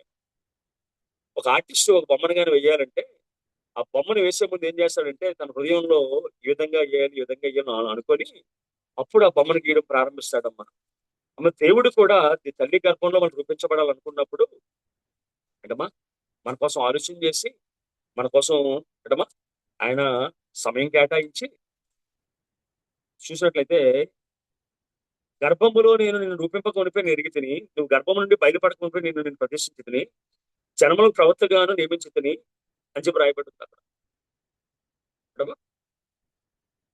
అంతేకాకుండా మనం చూసినట్లయితే, మనం మార్నింగ్ టిఫిన్ చేసి ఇడ్లీలో లేదంటే వడలు చేసినట్టుగా దేవుడు చేయలేదమ్మా. Every man, every child is creation of God. Was God created us not accidentally, with value, with purpose, with destiny. Moshe గారి జీవితాన్ని మనం చూసినట్లయితే మనకి నిర్గమాకాండంలో ఒకలాగా ఉంటుంది. పరిశుద్ధాత్మతో నిన్న అపోస్తులైన స్టెఫను మాట్లాడుతున్నప్పుడు అంటమా ఆ అధ్యాయంలో కానీ మనం చూసినట్లయితే అక్కడ రాయబడ్డ మాట ఏంటంటే, అక్కడ ఈ విధంగా ఉంటుందమ్మా. చూద్దాం ఒకసారి. 7వ అధ్యాయం 20వ వచనంలో చూసినట్లయితే, ఆ కాలం మంది మోషే పుట్టెను, అతడు దివ్య సుందరుడై తన ఇంట 3 నెలలు పెంచబడిను. తరువాత అతడు బయట పారబోయబడినప్పుడు, బయట పారేశారు తల్లిదండ్రులు వాళ్ళ వల్ల కాలం. అదే విధంగా దావీదు కోసం అంటాడు, అయ్యా కడసారి వాడు ఉన్నాడు, గొర్రెలు కాసుకుంటున్నాడు, ఆ లెక్కలో మనిషి కాదు అంటాడు. అమ్మా, our fingerprints are different, our eyeballs are different, our voice is different, అవర్ DNA ఇస్ డిఫరెంట్. మన శరీర నిర్మాణము, ఆకారము డిఫరెంట్. అంతేకాకుండా even though twins also have the different fingerprints. మనలో ప్రతి ఒక్కరిని ఒక ఉద్దేశం కోసం దేవుడు ఏర్పాటు చేశాడు. ప్రతి ఒక్కరికి విలువ ఉందమ్మా. నీ ప్రజల నెమ్మదికే రాజాజ్ఞ మార్చింది నీవే కదా. రాజు ఏం చెప్పాడు మోషే కోసం? మోషే పుట్టగానే చంపేయండి, ఎబ్రి మగపిల్ల పుడితే చంపేయండి వారిని. అయ్యా వారు చురుకైన వారు డెలివరీ అయిపోతున్నారు, వాళ్ళు తీసుకెళ్లి నైన్లలో పడేయండి. ఆ రాజాజ్ఞ నుంచి కాపాడటం అదే. ఎందుకంటే నువ్వు నేను విలువైన వారు ఆయన సన్నిధిలో. మన ప్రతి పేరు ఎదుగుతుంది ఆయన. మన తల వెంట్రుకల నుండి అన్ని కూడా ఆయన గ్రంథంలో రాయబడి ఉన్నాడు. We are ordained. ఎగ్జిపత్రి రాస్తూ అపొస్తలుడు పౌలు అంటాడు, అయ్యా మనం ఎవరు అంటే, ఏవైతే సత్క్రియలు దేవుడు మన కోసం నీ కోసం ఏర్పాటు చేశాడో, 10వ వచనంలో అంటాడు 2:10, మరియు వాటి యందు మనం నడుచుకునే వాళ్ళని దేవుడు ముందుగా సిద్ధపరిచిన సత్క్రియలు చేయటకే మనము క్రీస్తు యేసునందు సృష్టింపబడిన వారిని ఆయన చేసిన పని అయి ఉన్నాము. We are created by God, we are is hand over. ఎందుకంటే అపోస్తలుడైన పౌలు గారి జీవితంలో చూసినట్లయితే ఆయన ఎక్కువ సమయం దేవునితో గడిపాడు అనుకుంటానరా. ఆయన ఎక్కువ సమయం తన గతాన్ని జ్ఞాపకం చేసుకున్నాడేమో అనుకుంటానమ్మా. ఏమిటి దేవునికి ఇంత ప్రేమ, ఏంటి దేవునికి నా పట్ల ఇంత ప్రణాళిక అన్న తర్వాత ఆయన వెనక్కి తిరిగి చూసుకోలేకపోయాడమ్మా. ఆయన దేవుని ప్రేమను అర్థం, నేను అనుకుంటాను దేవుని ప్రేమ ఆయనకు అర్థమైనట్టుగా మనకి ఎవరికి అర్థం కాలేదో అనిపిస్తుంది. ఇక్కడమ్మా దేవుని ప్రేమ ఆయనకు అర్థమైనట్టుగా మనకి ఎవరికి అర్థం కాలేదో అనిపిస్తుంది. అందుకే ఆయన యొక్క పరివర్తన ఎన్కౌంటర్ చాలా మంది యొక్క సేవకులు వివరించుకుంటూ వాళ్ళు చెప్పిన మాటలు కనుక గమనించినట్లయితే, పౌలు మార్పు క్రైస్తవ విశ్వాసము పునరుద్ధరణ క్రీస్తు యొక్క వాస్తవికతపై స్థాపించబడిందనే గొప్ప సాక్ష్యం. పౌలు యేసును కలుసుకోకపోతే హింసకంగా కొనసాగేవాడు. పునరుత్థాన క్రీస్తుని చూసినందువల్ల అతను పూర్తిగా మారిపోయాడమ్మా. దమస్కు మార్గం అనుభవం కేవలం మత మార్పు కాదు, అది జీవితం మార్పు. సౌలు తన విశ్వాసాన్ని మాత్రమే మార్చుకోలేదమ్మా, తన లక్ష్యం, తన ఆలోచనలు, జీవన విధానం అన్ని కూడా మార్చేసుకున్నాడమ్మా. అదేవిధంగా వారన్ వైర్సెబ్ అనేవాడు అంటాడు, సౌలు యేసును కలుసుకున్నప్పుడు హింసకుడు, తర్వాత స్వార్థకుడు అయ్యాడు. సంఘాన్ని నాశనం చేయాలనుకున్నవాడు సంఘాన్ని నిర్మించే గొప్ప అపొస్తలుడు అయ్యాడు. మరి దేవుని ప్రేమ ఒక్కసారి మనకు అర్థమైతే, ఒక్కసారి దేవునితో మనకి ఎన్కౌంటర్ జరిగితే, ఒక్కసారి దేవునితో మనం ఉండగలిగితే, ఒకప్పుడు ఉన్నట్టుగా తిరిగి మళ్ళీ మనం ఉండలేమటమ్మా. ఒకప్పుడు ఉన్నవారికి మన జీవితంలో ఉండలేమట. ఎందుకంటే దేవుడు మన జీవితంలో గొప్ప మార్పుని దేవుడు తీసుకొని వస్తాడమ్మా. ఎందుకంటే దేవునికి అసాధ్యమైనది ఏది కూడా లేదని వాక్యం మనకి చాలా స్పష్టంగా మనకి చెప్తుందమ్మా. ఏంటి ఎన్కౌంటర్ అని చూసినట్లయితే, మన ఆత్మీయ జీవితంలో దేవుని ముఖాముఖిగా చూసినప్పుడు వచ్చే గొప్ప మార్పు అమ్మ.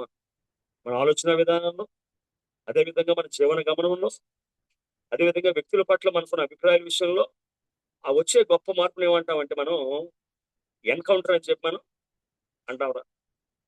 ఒకవేళ మనం చూసినట్లయితే ఎన్కౌంటర్ స్పిరిచువల్ మీనింగ్ ఏంటంటే దైవంతో జరిగే ఒక ప్రత్యక్ష అనుభవం, ఒక శక్తివంతమైన ఆధ్యాత్మిక మేలుకొలుపు, అంతఃకరణ పరివర్తన లేదా ఉన్నతమైన దివ్యశక్తితో ముఖాముఖిగా సంభాషణ తర్వాత మనలో వచ్చే గొప్ప మార్పడమ్మ. Do we have that encounter with Christ? Do we have that revolution with Christ? దేవుని యొక్క దివ్యశక్తితో ముఖాముఖిగా సంభాషించిన తర్వాత మన జీవితాలు మారిపోతాయమ్మా. అట్టి అనుభవంలోకి మన జీవితాలు ముందుకి కొనసాగుతున్న వారికి మన జీవితంలో మనం ఉండగలుగుతున్నామా? అటువంటి అనుభవాలు మన జీవితంలో ఉన్నాయా? లేదు ఏదో నామకే వస్తే దేవుడు నమ్మేవారికి మన జీవితంలో ఉన్నామా అనే విషయాన్ని మనం గమనించుకునే గారు ఉండాలమ్మా. ఎందుకంటే దమస్కు మార్గంలో అనుభవం కేవలం ఆయన జీవితాన్ని ప్రభావితం చేయలేదు, మొత్తం ప్రపంచాన్ని ప్రవర్తించింది. దమస్కు అనుభవం క్రీస్తు పునరుత్థానానికి అత్యంత బలమైన సాక్ష్యాల్లో ఒకటమ్మా. ఎక్కడికి వెళ్ళినా దేవుని నామంలో బలంగా నిలబడేవాడమ్మా. దేవుని కృప అత్యంత పాపిని కూడా పరిశుద్ధంగా మార్చగలదని పౌలు జీవితం మనకి సాక్ష్యంగా ఉందమ్మా. క్రైస్తవుల్ని హింసించిన వాడు దేవుని కృప ఉన్న అపొస్తలుడుగా మార్చబడ్డ అనుభవంలో ఉందమ్మా. పౌలు దమస్కు అనుభవం కేవలం పౌలు గురించి కాదు, అది సమస్త జనాంగాల కొరకు దేవుని యొక్క ప్రణాళిక. దేవుడు పౌలు అన్ని జనులకు సువార్త తీసుకెళ్ళడానికి దేవుడు ఎన్నుకున్నాడమ్మా. యేసుతో ఒక్క క్షణం సంవత్సరాల మతాచారాలు చేయలేని మార్పులు తీసుకొచ్చిందమ్మా. దమస్క మారం గమ్యానికి దారి చూపించిన మార్గమైందమ్మా. సౌలు క్రైస్తవులు పట్టుకోవడానికి వెళ్ళాడు కానీ యేసే సౌలును పట్టుకున్నాడమ్మా. సువార్తను ముగించాలనుకున్నవాడు సువార్తకు అత్యంత శక్తివంతమైన సాధనమయ్యాడు, సర్వమయ్యాడమ్మా. క్రీస్తు ఒక్క బేటి హింసకుల్ని సువార్తకుల్లో అగ్రగామిగా మార్చేసిందమ్మా. రాజులకు సువార్త చెప్పేవాడుగా, ఖైదీలకు చెప్పేవాడుగా, సైనికులు చెప్పేవాడుగా, విద్య లేని పామరులకు చెప్పేవాడుగా. ఎంత అద్భుతంగా వాడుకున్నాడు, ఎంత అద్భుతంగా వాడుకున్నాడో. ఇక దమస్కు మార్గంలో ఎన్కౌంటర్ మనం చెప్పింది ఏంటంటే, ఎంత కఠినమైన హృదయమైనా, ఎంత దూరమైన పాపి అయినా యేసుక్రీస్తు మార్చలేనంత జీవితం ఏది కాదు, దూరం ఎవరికి కాదనే విషయాన్ని మన జీవితంలో మనం గమనించగలగాలి. క్రీస్తు ప్రేమ బలవంతం చేసినప్పుడు, క్రీస్తు మనల్ని ఏ విధంగా ప్రేమించాడో ఇతరులను విధంగా ప్రేమించకుండా ఉండలేమమ్మా. ఏ విధంగా క్రీస్తు మనల్ని దర్శించాడో, ఆ దర్శించినప్పుడు మన జీవితంలో వచ్చిన మార్పు ఇతరులు ఏ విధంగా మనం చేశారో, ఆ మార్పులు ఇతరులతో మనం పంచుకోకుండా చెప్పలేము. ఎందుకు పౌలు దెబ్బలు తింటున్నావు, ఎందుకు పౌలు సంపడుతున్నావు అంటే, అయ్యా క్రీస్తు ప్రేమ నన్ను బలవంతం చేస్తుంది అంటారు. అంతేకాకుండా నాకు పౌలు గారు నచ్చిన మాట ఏంటమ్మా, every opportunity used for Christ. అపొస్తలుల కార్యాల గ్రంథంలో మనం చూసిన చూద్దాం ఒకసారి.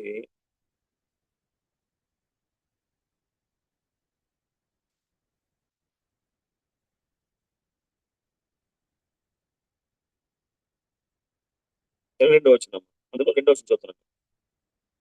సహోదరులారా, తండ్రులను ఇప్పుడు మీతో ఎదుట చెప్పు సమాధానం ఆలకించుని. అతడు హెబ్రీ భాషలో మాట్లాడటం వారిని విని ఎక్కువ నిశ్శబ్దంగా ఉండేది. అతడు అలాగే చెప్పసాగింది. అంటే ఏ భాషలో వాక్యం చెప్తే వారు వింటారో తెలిసినప్పుడు ఆయన హెబ్రీ భాష వచ్చి హెబ్రీ భాష వాడాడు. ఎక్కడైనా రోమీయుడు అక్కడ రోమీయుడు అని చెప్పేవాడు, ఎక్కడ యూదుడు అక్కడ యూదుడు అని చెప్పేవాడు, ఎక్కడ పరిచయుడు అని చెప్పాలి అక్కడ పరిచయుడు అని చెప్పడం. అక్కడ మనం చూసిన ఇంకా కొంచెం ముందుగా మనం వెళ్ళినట్లయితే అక్కడ ఏమైపడుతుందంటే, అయ్యా నేను పరిచయాన్ని మీలాగే ఆత్మ అదేవిధంగా పునరుత్థానం ఉందని చెప్పి నేను నమ్ముతున్నప్పుడు ఎడమ వాళ్ళందరూ నిశ్శబ్దంగా మాటలు వినడం ప్రారంభించారు. ఒకరు మనం చూసినట్లయితే 23 వచనంలో, నేను పరిచయుడును పరిచయుల సంతతి వాడును, మనకున్న నిరీక్షణ గురించి మృతుల పునరుత్థానం గురించి నేను విమర్శించబడుచున్నానని ఈ సభలో విగ్రహంగా చెప్పాను. అప్పుడు అతను చెప్పినప్పుడు పరిచయులకు సద్దయులకు మధ్య కలహం పుట్టినందున ఆ సవాసం 2 పక్షములుగా ఆయన. సద్దూకేలు పునరుత్థానం లేదని, దేవదూతలు ఆత్మ లేదని చెప్పుదురు, కానీ పరిచయులు 2 కలవని ఒప్పుకొందురు. అప్పుడు పెద్ద గొల్లు పుట్టిన. అప్పుడు ఏం చేశారు పరిచయులు, ఆయన సపోర్ట్ చేయడం ప్రారంభించారట. అని తన వ్యక్తిగత జీవితంలో తనకి ఇవ్వబడ్డ ఆధిక్యతలన్నీ కూడా తన గొప్పతనం కోసం అప్పుడు వాడుకోలే. దేవుని పనికి ఏం పనికి వచ్చినా, అందుకంటాడు ఏ విధము చేతనైనా అందరూ రక్షించబడాలి. నేను దెబ్బలు కొట్టినా పర్వాలేదు, చెరసాల్లో వేసినా పర్లేదు, జాగ్రత్తగా ఉంచినా పర్లేదు, దిగంబరంగా ఉంచినా పర్వాలేదు. నాలాగా ఎవ్వరు కూడా క్రీస్తుని అపార్థం చేసుకుని జీవితాన్ని పాడు చేసుకోకూడదు. దున్నబాటున స్థలాలు దున్నడం ప్రారంభించాడు. ఇందాక మనం చెప్పినట్టుగా ఆయన చేసిన సేవకు ఎడమ ఆసియాలో ఉన్న యూదులు గ్రీసు దేశస్తులందరూ దేవుని వాక్యాన్ని విన్నట్టుగా వాక్యం మనకి చెప్తుందమ్మా. ఎడమ ఎంతమంది యూదులు ఉన్నారో, ఎంతమంది అయితే గ్రీసు దేశస్తులు ఉన్నారో వాళ్ళందరూ కూడా దేవుని మాటలు వాళ్ళు విన్నారటమ్మా. అంతేకాకుండా రాయబడ్డ మాట ఏంటంటే, ఇందాక మనం చూసిన వాక్య భాగాన్ని కానీ ఒకవేళ మనం గమనించినట్లయితే రాయబడ్డ మాట ఏంటంటే, ఆసియా దేశంలో ఉన్న వారందరూ అపొస్తలుల 19:10లో రాయబడ్డ మాట, 2 ఏళ్ల వరకు ఇలాగ జరిగిన కనుక యూదులేమి గ్రీసు దేశమేమి ఆసియాలో కాపురం ఉన్న వారందరూ ప్రభు వాక్యము విన్నారు. ఇందాక నేను చెప్పినట్టుగా ఈ ప్రాంతంలో నేను సంచరించాల్సిన ప్రాంతం అనేది లేదు అంటాడు. మా పౌలు గారి మాటల్లో కానీ మనం చూసినట్లయితే, పౌలు గారి పత్రికలో మనం చూసినట్లయితే గొప్ప ఆతృత కనబడుతుందమ్మా, గొప్ప ఆశ కనబడుతుందా. అర్ధరాత్రి చెరసాలలో పెట్టిన వాక్యమే చెప్పాడు. అర్ధరాత్రి గాయాలు కట్టబడకపోయినా, భోజనం పెట్టబడకపోయినా, అవమానం జరిగిన సాక్ష్యమే చెప్పాడు. తుఫాన్లో 14 రోజులు నక్షత్రాలు గాని, సూర్యుడు గాని, చంద్రుడు గాని కనబడలేదమ్మా. ఆ రాయబడ్డ మాట మొట్టమొదట సరుకులు పారేశారంటే ఏదైతే ట్రాన్స్పోర్ట్ చేస్తున్నారో వాడు సరుకులు పారేశారు. అటువంటి సందర్భంలో లేచి దేవుని సువార్త చెప్తున్నాడు. ఏం ధైర్యం కావాలి? 14 రోజులు ఆహారం లేకుండా ప్రాణం బ్రతుకుతామని ఆశ లేని సందర్భంలో సువార్త చెప్తున్నాడంటే ఏమనుకోవాలి? అంతేకాకుండా ఆయన సువార్త మనసులు గాని మనం గమనించినట్లయితే అంటాడు, అయ్యా పౌలు యెరూషలేముకి వెళ్ళకు, నిన్ను బంధిస్తారంటే ఆయన అంటాడు, మీరు ఏడ్చి నా గుండెను బద్దలు చేసేదారా, యెరూషలేములో బంధించబడ్డాను కాదు, చావడానికి సిద్ధంగా ఉన్నాను అంటాడు. అంతేకాకుండా మనం చూసినట్లయితే 20 అధ్యాయం 36లో అతడు ఇలాగూ చెప్పి మోకాలిని వారందరితో ప్రార్థన చేసిన అప్పుడు వారందరూ చాలా ఏడ్చిరి. మీరు ఇక మీదట నా ముఖము చూడరని అతడు చెప్పిన మాట విశేషంగా దుఃఖించు పౌలు మెడ మీద పడి అతన్ని ముద్దు పెట్టుకొని వారు ఓడ వరకు అతను సాగనంపడి. What a wonderful bond they have. What a wonderful bond you have. అమ్మ చంపేస్తారని తెలిసిన, చచ్చిపోవాలని తెలిసిన, మరి ఎంత ప్రేమించాడమ్మా ప్రజల్ని. ప్రజలు ఏడుస్తున్నారు, పౌలు ఏడుస్తూ ఉన్నాడు. అమ్మ ఈ దినాల్లో చూడగలుగుతున్నావా ఆ బంధాన్ని? ఈ దినాల్లో చూడగలుగుతున్నావా ఆ పరిస్థితిని? చాలా మంది దేవుని సేవకులు పల్లెటూరులో సేవను ప్రారంభించి తన పట్టణాలు తరలిపోతున్నారు.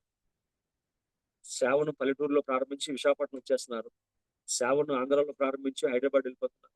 హైదరాబాద్ లో ప్రారంభించి అమెరికా వెళ్ళిపోతున్నారు. కానీ దేవుడు ఈ అన్ని జన్మ మధ్యకి వెళ్ళాడు. చాలా చాలా నవ్వుగా ఉంటదమ్మా. విద్య లేని పామర్లు ఏమో యూదయ సమరయ గలయ ప్రాంతాల్లో సేవ చేశారు, యూదులకు సేవ చేశారు. విద్యాధికుడేమో అన్ని జనులకు సేవ చేసేటట్టు. పౌలు అంటాడు, నాకు ఇవ్వబడ్డ ఈ అవకాశాన్ని నేను వాడుకోలేదు, నా విశ్వాసాన్ని కాపాడుకున్నాను అని అంటాడు. అయ్యా ఆ దినమంలో ఆఖరిగా పుట్టిన నాకు దేవుడు కనబడ్డాడయ్యా, కానీ అవకాశాన్ని నేను సద్వినియోగపరుచుకొని నా శక్తి మేరకు నేను సువార్త చేశాను అంటాడు ఆయన. అమ్మా నేను చేసిన పనులు బట్టి నేను అపోస్తలుగా పిలవడానికి నేను యోగ్యుడిని కాను.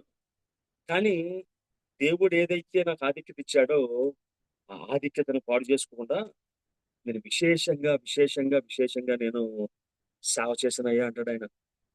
ఎందుకంటే ఇక్కడమ్మా నాకు ఇవ్వబడ్డ అవకాశం అది. నాకు ఇవ్వబడ్డ అవకాశం అది. అంతేకాకుండా దేవుడు ఎందుకైతే నన్ను పిలిచాడో, దేవుడు ఎందుకైతే నన్ను కనుగొన్నాడో, నా పూర్వ జీవితాన్ని బట్టి నేను యోగ్యుని కాను కానీ ఒక్కసారి దేవుడు నాకు అవకాశం ఇచ్చినప్పుడు, ఒక్కసారి దేవుడు నా జీవితాన్ని దర్శించినప్పుడు నేనైతే నాకు ఇవ్వబడ్డ ఆధిక్యత నేను ఎప్పుడు కూడా పాడు చేసుకోలేదు. నాకు ఇవ్వబడ్డ ఆధిక్యత ఎప్పుడు కూడా నేను పాడు చేసుకోలేదు. సమయమందును అసమయమందును చాలా కష్టపడ్డాను. సమయమందును అసమయం కష్టపడ్డాను. నాకు కలిగిన ఆధిక్యతలు ప్రియమైన దానిగా ఎంచుకోలేదు. నేను పెంటతో సమానంగా ఎంచుకున్నాను. ఆతురతో వాక్యం చెప్పాను.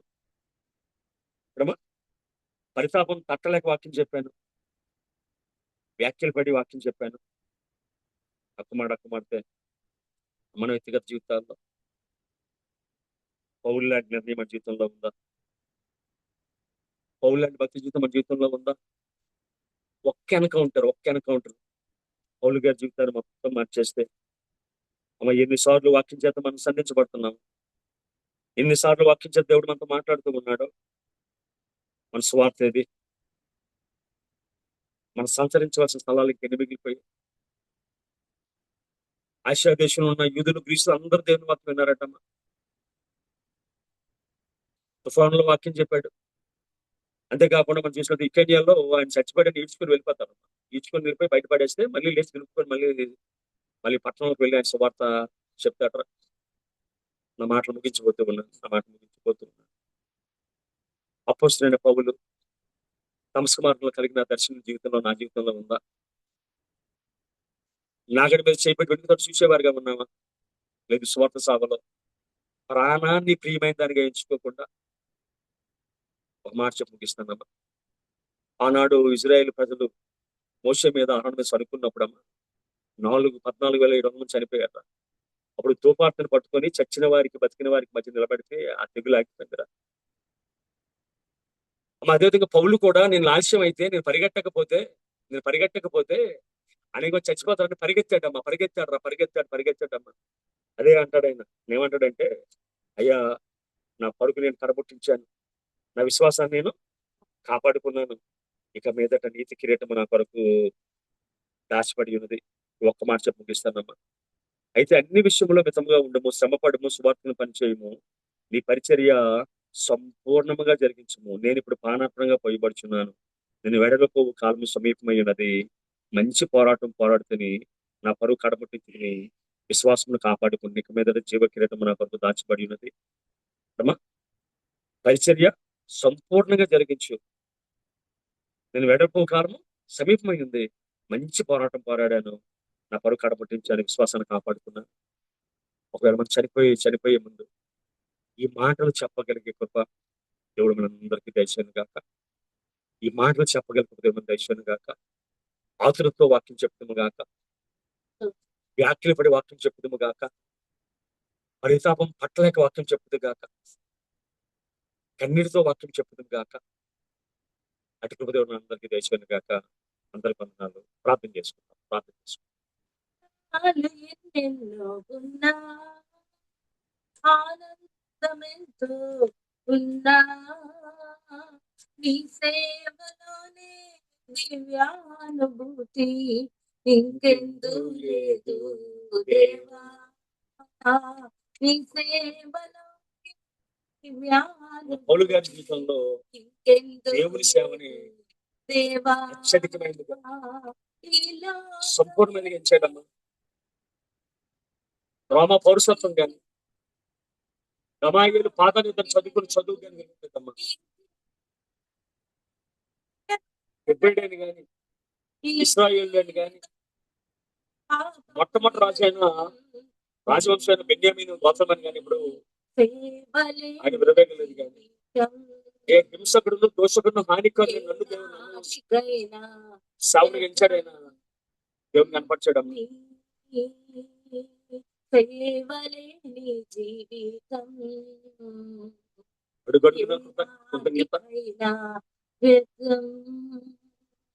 నేనేమై ఉన్నానో దేవుని కృపను పొందాను. నా జ్ఞానం కాదు, నా తెలివితేటలు కాదు, నా శక్తి కాదు, నా బలం కాదు.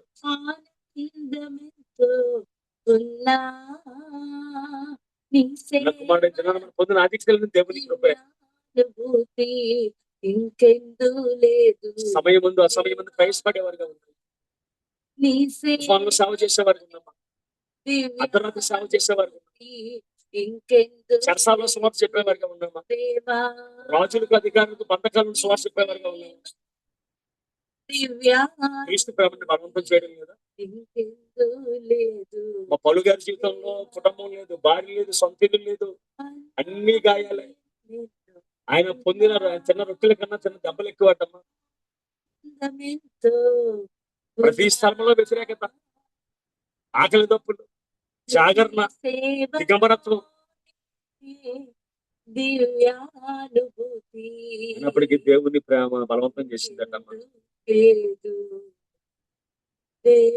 సంపూర్ణమైన పరిచయం చేశాడు, సంపూర్ణమైన సేవ చేశాడు. అయ్యా ఇందులో సంచరించిన స్థలం లేదా, అన్ని స్థలాలకు సువార్త చెప్పేశాను. అయ్యా ఆసియా దేశంలో ఉన్న ప్రభావ యూదులకు తీసేసి సువార్త చెప్పేశాను. అయ్యా మంచి పోరాటం పోరాడాను, గొప్ప పరుగు పరిగెత్తాను. నాలుగు ప్రపంచం 4 దిశలో పరిగెత్తాడు, 3 ఖండాలు పరిగెత్తాడు. ఆ ప్రయాణంలో విశ్వాసాన్ని కోల్పోలేదు, ఆ ప్రయాణంలో నీతిమత్వాన్ని కోల్పోలేదు. అని ఆశ ఏంటంటే తన జీవితం అంతా అరికాలు మొదలుకొని నిన్నెత్తి వరకు దేవుని కోసం వాడబడాలి. తన పౌరసత్వము, తన వంశము, తనకొచ్చిన భాష, తనకొచ్చిన లేఖన జ్ఞానము, తన వాక్చాతుర్యము, ఇవ్వబడ్డ ప్రతి సందర్భాన్ని దేవుని కోసం వాడాడమ్మా. మన జీవితంలో మనకు ఇవ్వబడ్డ జ్ఞానము, తెలివితేటలు, శక్తి, భక్తి, యుక్తి, గృహము, వస్తువులు, వాహనాలు, తెలివితేటలు, జ్ఞానము, ఉద్యోగం దేవుని కోసం వాడేవారికి ఉన్నామా? ఆ వాడగలిగే గొప్ప దేవుని దయచేయను ప్రార్థన చేసుకున్నాం. పరిశుద్ధులు వెంటనే నీ బంగారు పదాలు పొందడం ప్రభా. క్రీస్తు ప్రేమను బలవంతం చేస్తుందని ప్రభా చెప్పు ప్రభా. మన జీవితంలో అధిక్యాలన్నీ కంటితో సమానంగా పెట్టుకుని ప్రభా, నీ సువార్తే ఊపిరిగా, నీ సువార్తే జీవనంగా. ఒకప్పుడు క్రైస్తవులు హింసించడం ప్రభా జీవనాధారంగా చేసుకున్నవాడు జ్ఞాన స్వార్థను చెప్పడమే జీవనాధారంగా తన జీవితాన్ని ప్రభా కొనసాగించి తన జీవితాన్ని ముగించాడయ్యా. ఆ నర్పణగా నీ పాదాల మీద పోయి పడ్డాడు ప్రభా. మంచి పోరాటం పోరాడాడు, గొప్ప విశ్వాసీయుడిగా ఉన్నాడు. తిమోతి లాంటి వారిని, ఒనేసిము లాంటి వారిని, అనేక మందిని ప్రభు గర్భాన్ని ధరించాడయ్యా. ఒనేసిము పట్ల చూపించిన ప్రేమ, ఫిలోమోను పట్ల చూపించిన గౌరవం, తిమోతికి ఆయన బోధించిన విధానం, ప్రభా సువార్త కోసం, ప్రభా సువార్త అనే మాట తప్ప, వీళ్ళు కూర్చిన మాటలు తప్ప పౌలు గారి జీవితంలోకి దేనికి స్థానం లేదయ్యా. ఆహారానికి కానీ, వస్తువులకు కానీ, ఘనతకు కానీ స్థానం లేదయ్యా. తుఫాను ముందైనా, తుఫానులోనైనా, తుఫాను తర్వాత అయినా అయ్యా, చచ్చబడిని ఈడ్చిన, చచ్చిన తర్వాత ప్రభా వస్త్రాలు దుట్టుకొని సువార్త సేవ చేశాడయ్యా. అయ్యా పౌలు గారికి అర్థమైన ప్రేమ తండ్రి, అర్థం చేసుకునే మనసు మాకు దయచేయండి ప్రభా. అయ్యా పౌలు గారిని ప్రభా నువ్వు దర్శించిన విధానం ప్రభా, దర్శనం మాకు దయచేయండి ప్రభా. Father please give us that encounter what Saint Paul have, Father. ప్రార్థన చేస్తున్నాను తండ్రి, మన ప్రతి ఒక్కరిని వాక్యం ద్వారా దర్శించమని, మన ప్రతి ఒక్కరు పౌలు వాళ్ళు ప్రభా. మాకు ఇవ్వబడ్డ తాగుల్లో, మాకు ఇవ్వబడ్డ ఆయుష్లో అయ్యా నేను వెళ్ళపోయే కాలం వచ్చింది అన్నాడు ప్రభా. ఎందుకంటే దాతను ప్రభా మధ్య వయసులో దేవుడిని నమ్ముకున్నాడు ప్రభా. కానీ ఇవ్వబడ్డ అవకాశాన్ని ప్రభా సంపూర్ణంగా సద్వినియోగపరుచుకున్నాడు తండ్రి. మా జీవితంలో ఇప్పటి వరకు ప్రభు నీ సమయాన్ని వ్యర్థం చేసాం ఏమంతండి. స్వార్థ చెప్పకుండా ప్రభు నీ మాటలు చెప్పకుండా, నీ పాటలు పాడకుండా, నీ ప్రార్థన చేయకుండా వ్యర్థం చేసాం ప్రభా.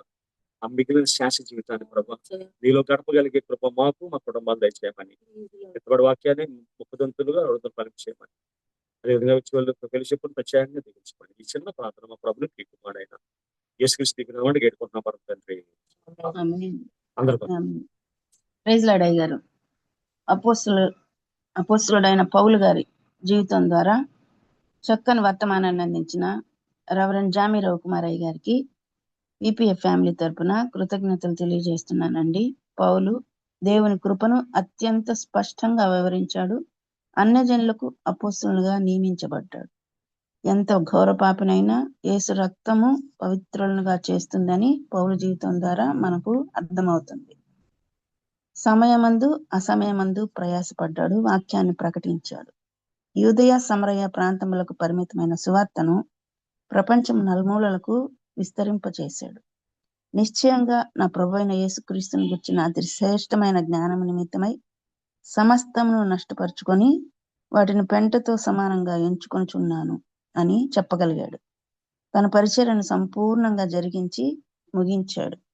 అటువంటి కృప దేవుడు మనకు కూడా అనుగ్రహించును గాక. ఆమేన్. మరి ముగింపు ప్రార్థన ఆశీర్వాదం ఇవ్వవలసిందిగా పాస్టర్ తోట బాలస్వామి గారిని మనవి చేస్తున్నానండి.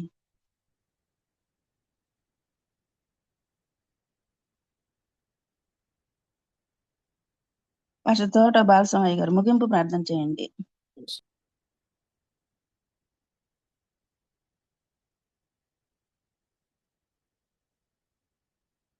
అయ్యగారు సిద్ధంగా లేనట్లయితే సిస్టర్ వత్సల గారు మీరు ముగింపు ప్రార్థన చేయండి. అయ్యగారు ఆశీర్వాదం ఇస్తారు. నేను విజయ్ కుమార్, పాస్టర్ సునీల్ అనే చోట విజయ్ కుమార్ అని ఉందమ్మా. చేయండి అయ్యగారు, మీరు చేయండి. పాస్టర్ విజయ్ కుమార్ గారు మీరు చేయండి. అదే అది పేరు కొడుకు మార్చినాడు, సరే క్షమించండి. అత్యంత కృపయు కనికరములు కలిగిన పరలోకమందున మా తండ్రి, మీ ఘనమైన శ్రేష్టమైన బలమైన నామానికి వందనాలు.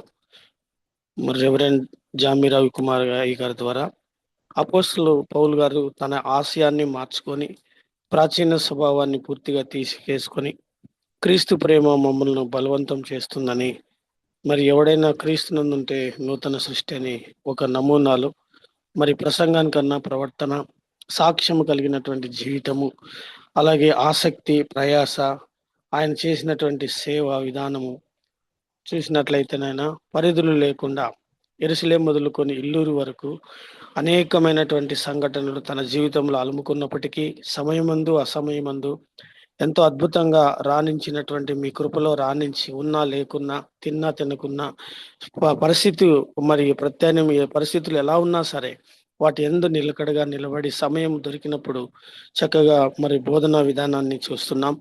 అయ్యా మీరు గర్భమును రూపించక ముందే మరి పౌలు గారిని ఎన్నుకున్నారు. మరి ఈరోజు జూమ్ మీటింగ్ లో పాల్గొన్న ప్రతి వ్యక్తిని కూడా మీరు ఒక ఆలోచన నిమిత్తమై ఎన్నుకున్నారు. కానీ మరి ఎన్కౌంటర్ చేయబడిన తర్వాత కలిగినటువంటి పౌలు గారి జీవితాన్ని మేము కూడా కలిగి ఉండాలని ఎన్నోసార్లు మరి ఉద్దేశించబడినప్పటికీ కూడా వాటిని అనగదొక్కుని మనసాక్షిని త్రోసిపుచ్చుకొని మరి తండ్రి మేము కొనసాగలేని పరిస్థితిలో ఉన్నామని స్వీట్ వార్నింగ్ అనగా చక్కగా హెచ్చరించిన విధానానికే మీకు స్తోత్రాలు చెల్లించుకుంటున్నాం. అయ్యా మరి పరిచయాన్ని మేము చూసినట్లయితే ఒక తల్లి బిడ్డ పుట్టిన తర్వాత పరిచయంగా ఉంటున్నది. మరి దేశ పౌరుడిగా 18 ఏళ్ళు నిండాలి. ఈదుల ప్రకారం అయితే 30 సంవత్సరాలు కావాలి. అయితే మీరైతే తండ్రి మేము తల్లి గర్భంలో రూపించబడక ముందే మీరు మాకు పరిచయమై ఉన్నారు. మీ వల్లనే మేము కలిగి ఉన్నాం. మీ ద్వారానే ఇవన్నీ జరిగి ఉంటున్నాయి. మరి పరిస్థితులు ఏదైనా సరే మేము ఎన్నుకున్న దాన్ని బట్టి మరి మా అద్భుతమైనటువంటి ఒక జామి రవికుమార్ అయ్య గారిని ఒక బైబుల్ నిఘంటువుగా మాకు కనపరుస్తూ చక్కని సందేశాన్ని అందించినటువంటి మీకు స్తోత్రాలు చెల్లించుకుంటున్నాం. అయ్యగారి పరిచర్యను, అయ్యగారి యొక్క ఆలోచనలు తండ్రి మీరు గమనించండి. యేషయా దావీదును గొర్రెలు కాసేవాడు, పనికిరాని వాడు అనుకున్నాడు, కానీ మీరు తండ్రి ఎప్పుడో ఆయన్ని ఎన్నుకొని ఉన్నారు, నేను కనుగొని ఉన్నాను అని మీరు చెప్పి ఆయన జీవితంలో అన్నారు. మరి అపోస్తలుడైనటువంటి పౌలు గారిలో అనేకులు ఎదుట నాకు సాక్షిగా ఉన్నాడు అని అన్నారు. ఒక్కొక్క వ్యక్తిని బట్టి ఒక్కొక్క మాట మాట్లాడుతూ మీరు ఫలభరితమైన మరి జీవితాలు అందించారు. ఈరోజు మమ్మల్ని కూడా తండ్రి ఉదయకాలంలో ఇలాంటి భాగ్యమును, ఇలాంటి శ్రేష్టతను పాల్గొనడానికి మీరు ఇచ్చిన నిజమైన తండ్రి ఈ యొక్క సన్నిధికే మీ స్తోత్రాలు చెల్లించుకుంటున్నాం. మాకంటే ముందుగా ఉదయకాలమున ప్రార్థనలు సమీపించి అనేకుల కొరకు మరి తండ్రి ప్రార్థిస్తూ పరిస్థితుల మధ్య తండ్రి చక్కగా కొనసాగుతున్నటువంటి పెద్దలను దీవించండి. అలాగే తండ్రి యొక్క ఇందులో పాల్గొన్న ప్రతి ఒక్కరిని పేరు పేరును ఆశీర్వదించమని వేడుకుంటున్నాం. మరి తండ్రి ముందుగానే సిద్ధపరిచినటువంటి సత్క్రియలు చేయడానికి మేము మరి పిలువబడి ఉన్నాము, ఎన్నిక చేయబడి ఉన్నాం, మీ కృపలో కొనసాగుతున్నాం. మరి తండ్రి సువార్త ఘనమైనదే, మీ మాట ఘనమైనదే, మేమే తండ్రి ఎన్నిక లేని వారము. మరి తండ్రి మేము సరైనటువంటి విధానంలో లేకున్నప్పుడు దాన్ని మనం ప్రవర్తించలేం, చేయలేం తండ్రి. మరి పౌలు గారు ఆ సోది చెప్పేటువంటి చిన్నదాన్ని భవిష్యత్తు ఏమవుతుందో అని చూడగలిగినాడు. ఈరోజు మా ఎదురుగా ఉన్నటువంటి ఎంతో మంది దేవుని ప్రజలను ఏమవుతారో తెలియదు, కానీ ఒక ఫార్మాలిటీగా, ఒక ఆలోచనగా కొనసాగేవారుగా ఉన్నాం. కనుక తండ్రి ఈ విషయంలో మమ్మల్ని కనుకరించండి, ఆదరించండి, మీ కృప చూపండి నాయన. మీ దయగల నామానికి వందనాలు, దయా సహాయం దయచేయండి నాయన. మీ కృపలో తండ్రి మమ్మల్ని ఎన్నుకున్న స్తోత్రాలు. అయ్యా మీ ఘనమైనటువంటి శ్రేష్టమైన నామానికి మరి తను ఇంతవరకు మీరు చేస్తున్నటువంటి కార్యాలకు స్తోత్రాలు చెల్లించుకుంటూ ఈ ఉదయ కాలాన్ని ఆశీర్వదించి మీరు మాకు ఇచ్చినందుకు స్థుతులు చెల్లించుకుంటూ అడుగు వాటికంటే ఊహించే వాటికంటే అత్యధికంగా చేయగలిగిన దేవా మీకు వందనాలు. ఈ జూమ్ మీటింగ్ ను ఏర్పాటు చేసిన పెద్దలందరినీ పేరు పేరున ఆశీర్వదించండి. మరి రూప మేడం అమ్మగారు ఆరోగ్య విషయంలో అయ్యా మీరు సహాయం దయచేయండి. అలాగే తండ్రి అనేక మంది పెద్దలు మా మధ్యలో కొన్ని ఆరోగ్య పరిస్థితులు లేక ఉన్నారు. అయ్యా వారిని కూడా శరీరంలో బలపరిచి ఆరోగ్యం చేత కృప చూపమని వేడుకుంటున్నాం. అంతేకాక మా తండ్రి ఎన్నో విషయాల్లో తండ్రి మీరు మాకు మేలు చేసే దేవుడు నైనా, వాటిని తలపోసుకొని మీరు మాకు ఇచ్చినటువంటి బాధ్యతను, అది మేము కలిగింది కాదు కానీ మీరు ఇచ్చినది నైనా తండ్రి, ఇది శ్రేష్టమైన సేవాకత్వం కనుక ఇందులో నిలబడేటువంటి కృపను మాకు అనుగ్రహిస్తున్నాం తండ్రి. మీ కృపలో బలపరచండి, ఆశీర్వదించండి. అయ్యా మరి ఈ యొక్క వర్తమానాన్ని ఇచ్చిన అయ్యగారిని కూడా మరొకసారి దీవించమని, ఈ ఉదయకాలాన్ని మీ వెనుకడిలో మాకు నడిపించి, మీ ప్రత్యక్షతలో నడిపించి మా యొక్క స్థితిని గమనింపజేసిన మీకు కోటాను కోట్లు వందన సమర్పణ తెలియజేసుకుంటూ యేసు పరిశుద్ధ నామంలో అడిగినవన్నీ పొందుకుంటున్నాము తండ్రి. Amen, amen. పరలోక ప్రార్థన చేసుకున్నాము. పరలోక ప్రార్థన. పరలోక ముందున్న మా తండ్రి, నీ నామం పరిశుద్ధపరచబడింది గాక, నీ రాజ్యం వచ్చును గాక, భూమి మాకు కావాల్సిన ఆహారం అనుదిన ఆహారం దయచేయండి.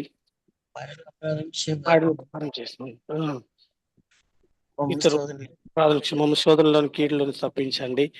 ఎందుకనగా రాజ్యము, బలము, శక్తి నిరంతరము నీవైనావు స్వామి. ఆమేన్.